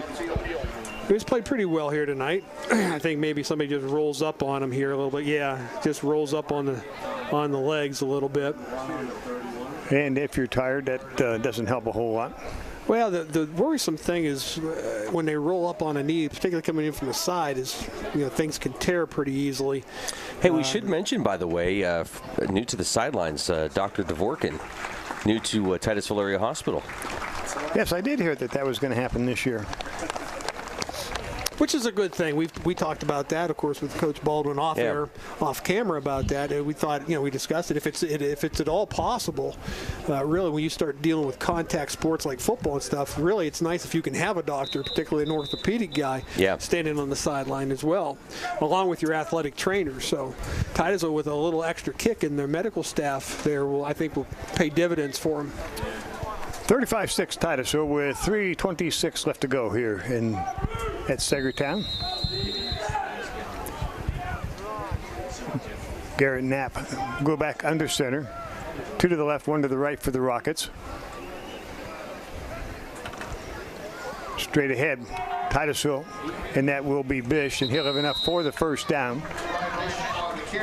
As the ball will be moved down inside the 32, about the 26, 27-yard line. So it's just a matter now of Titusville running left, running right up the middle. And again, they're getting holes opened up for them in that running game. Keitlinger coming up making a tackle, but Bish picking up 5 yards a pop. It's going to be hard to stop this drive.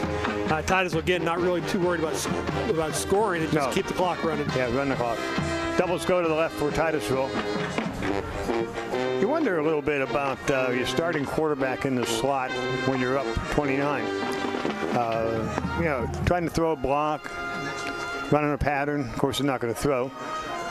Yeah, they're not really going to throw the ball.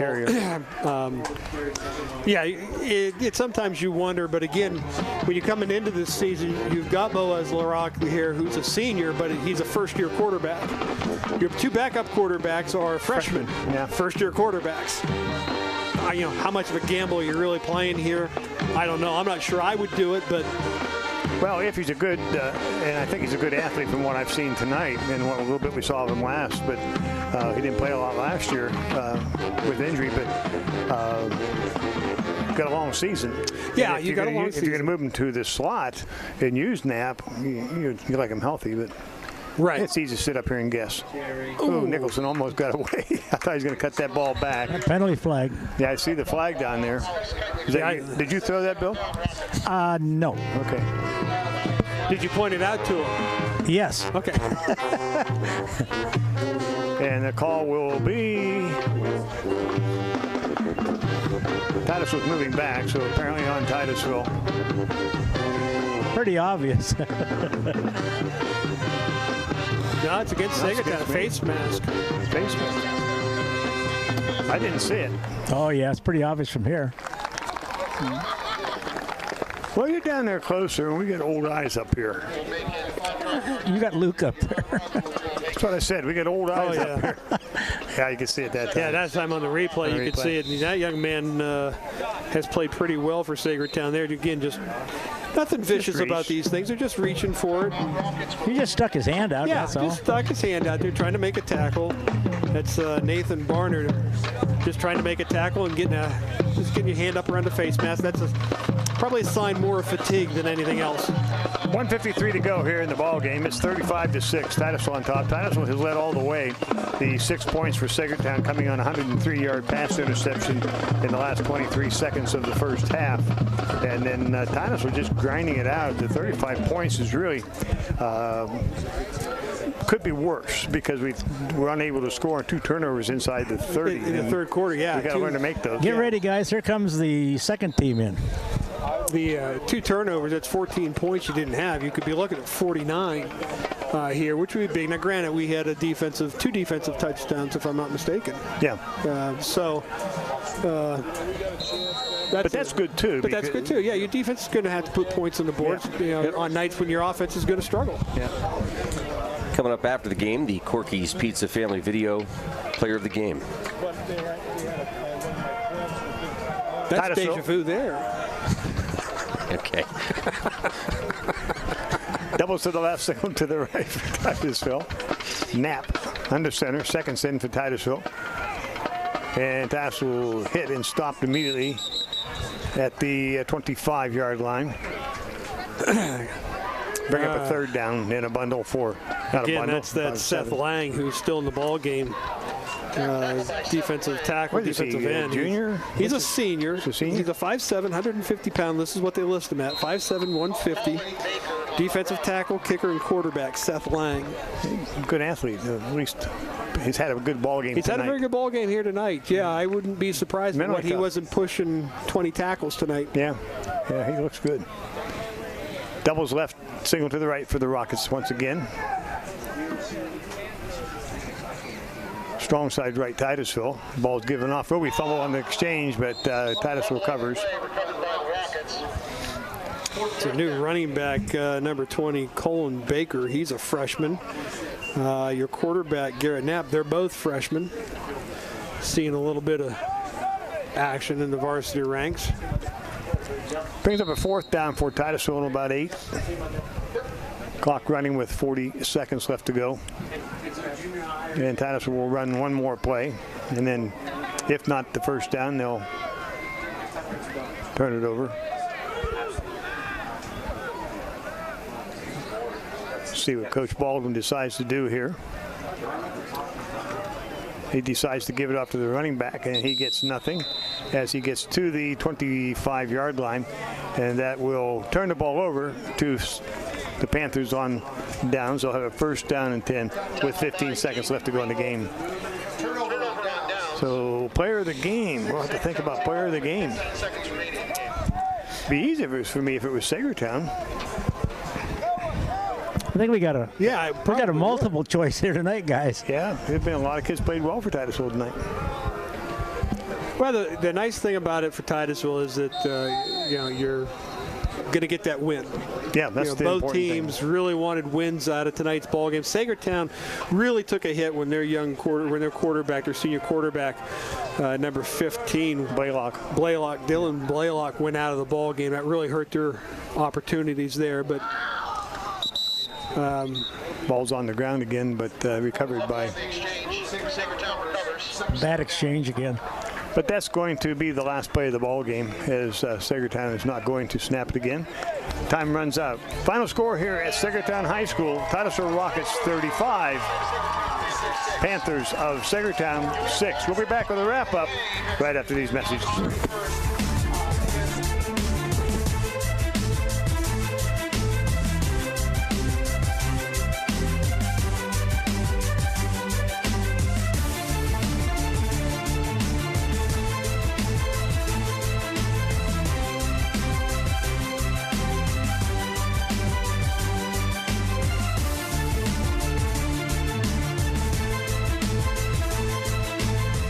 Nothing says community more than local sports. Cheering on our favorite teams while our young athletes learn about hard work, teamwork, and building character. At Homerwood, community begins with our employees.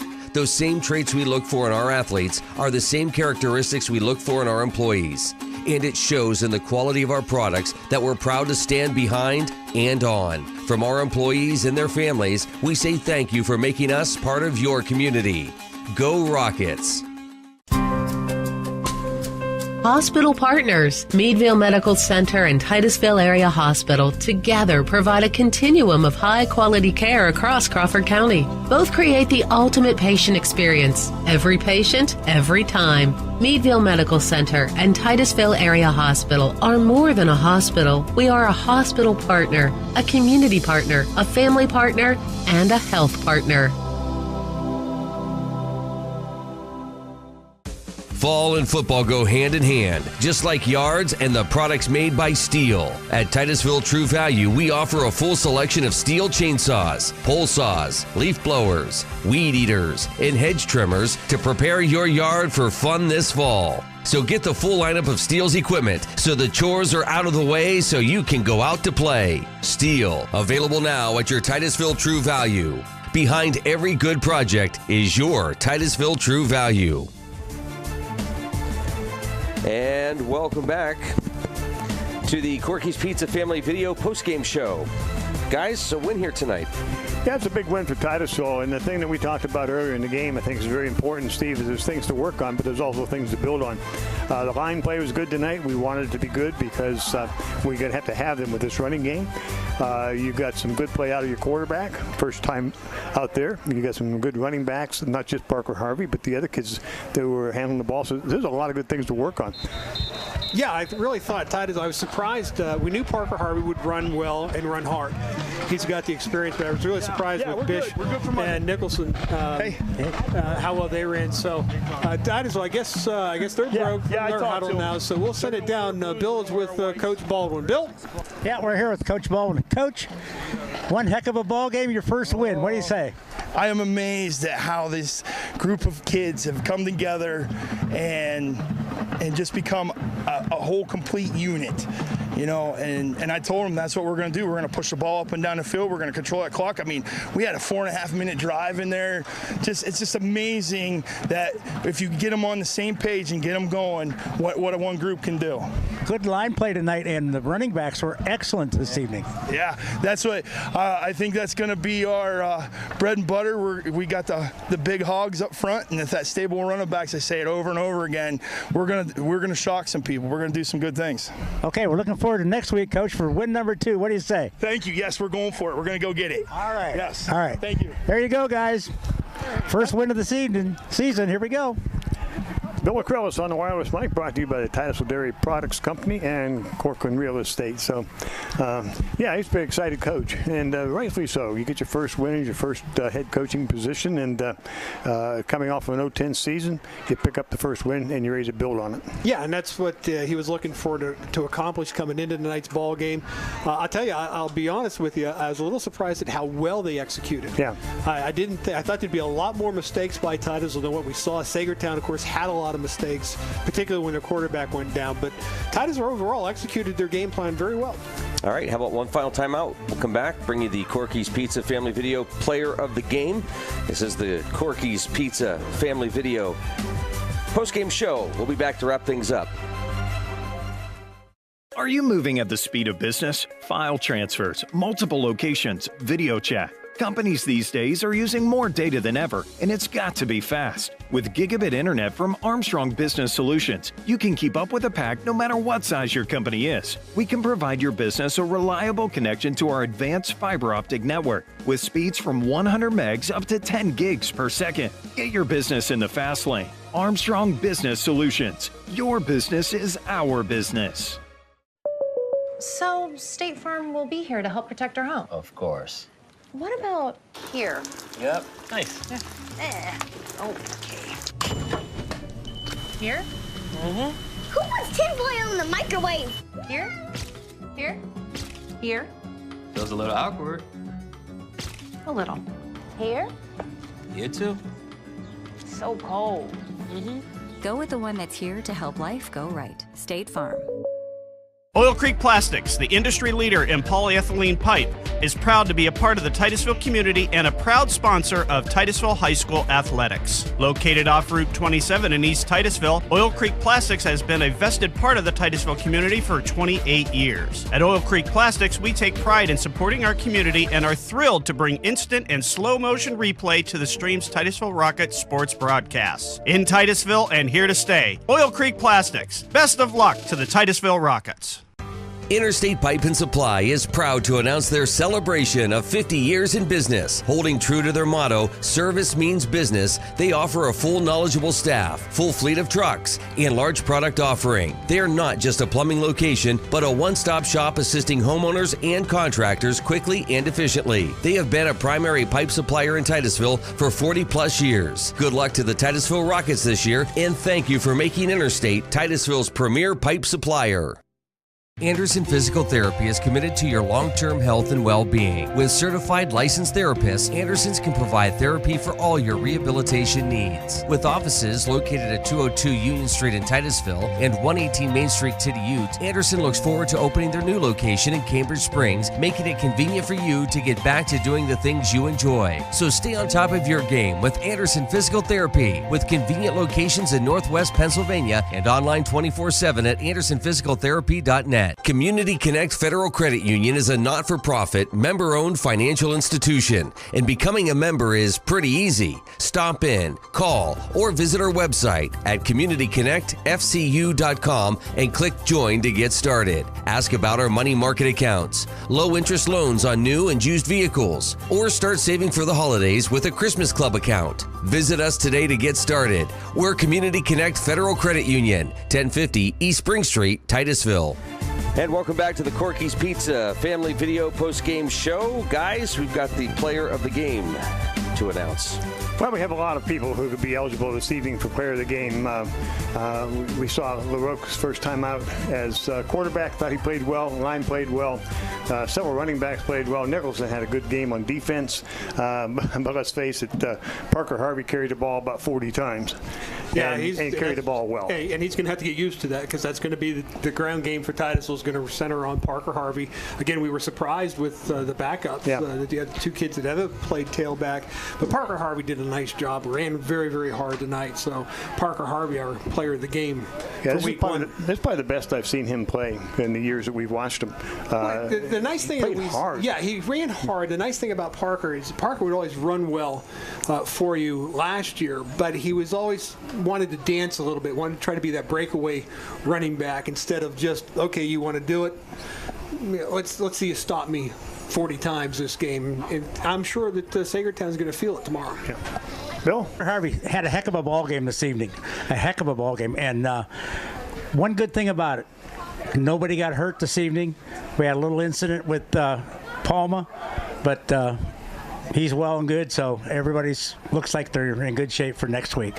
Yeah, and that's important. I ain't even thought about that, but we're going to get out of this game healthy and ready to go for Northeast and get into our region play. Region play, and it's like I said, we accomplished what we wanted to do tonight. To come out, get your first win, start region play, hopefully carry it into next week.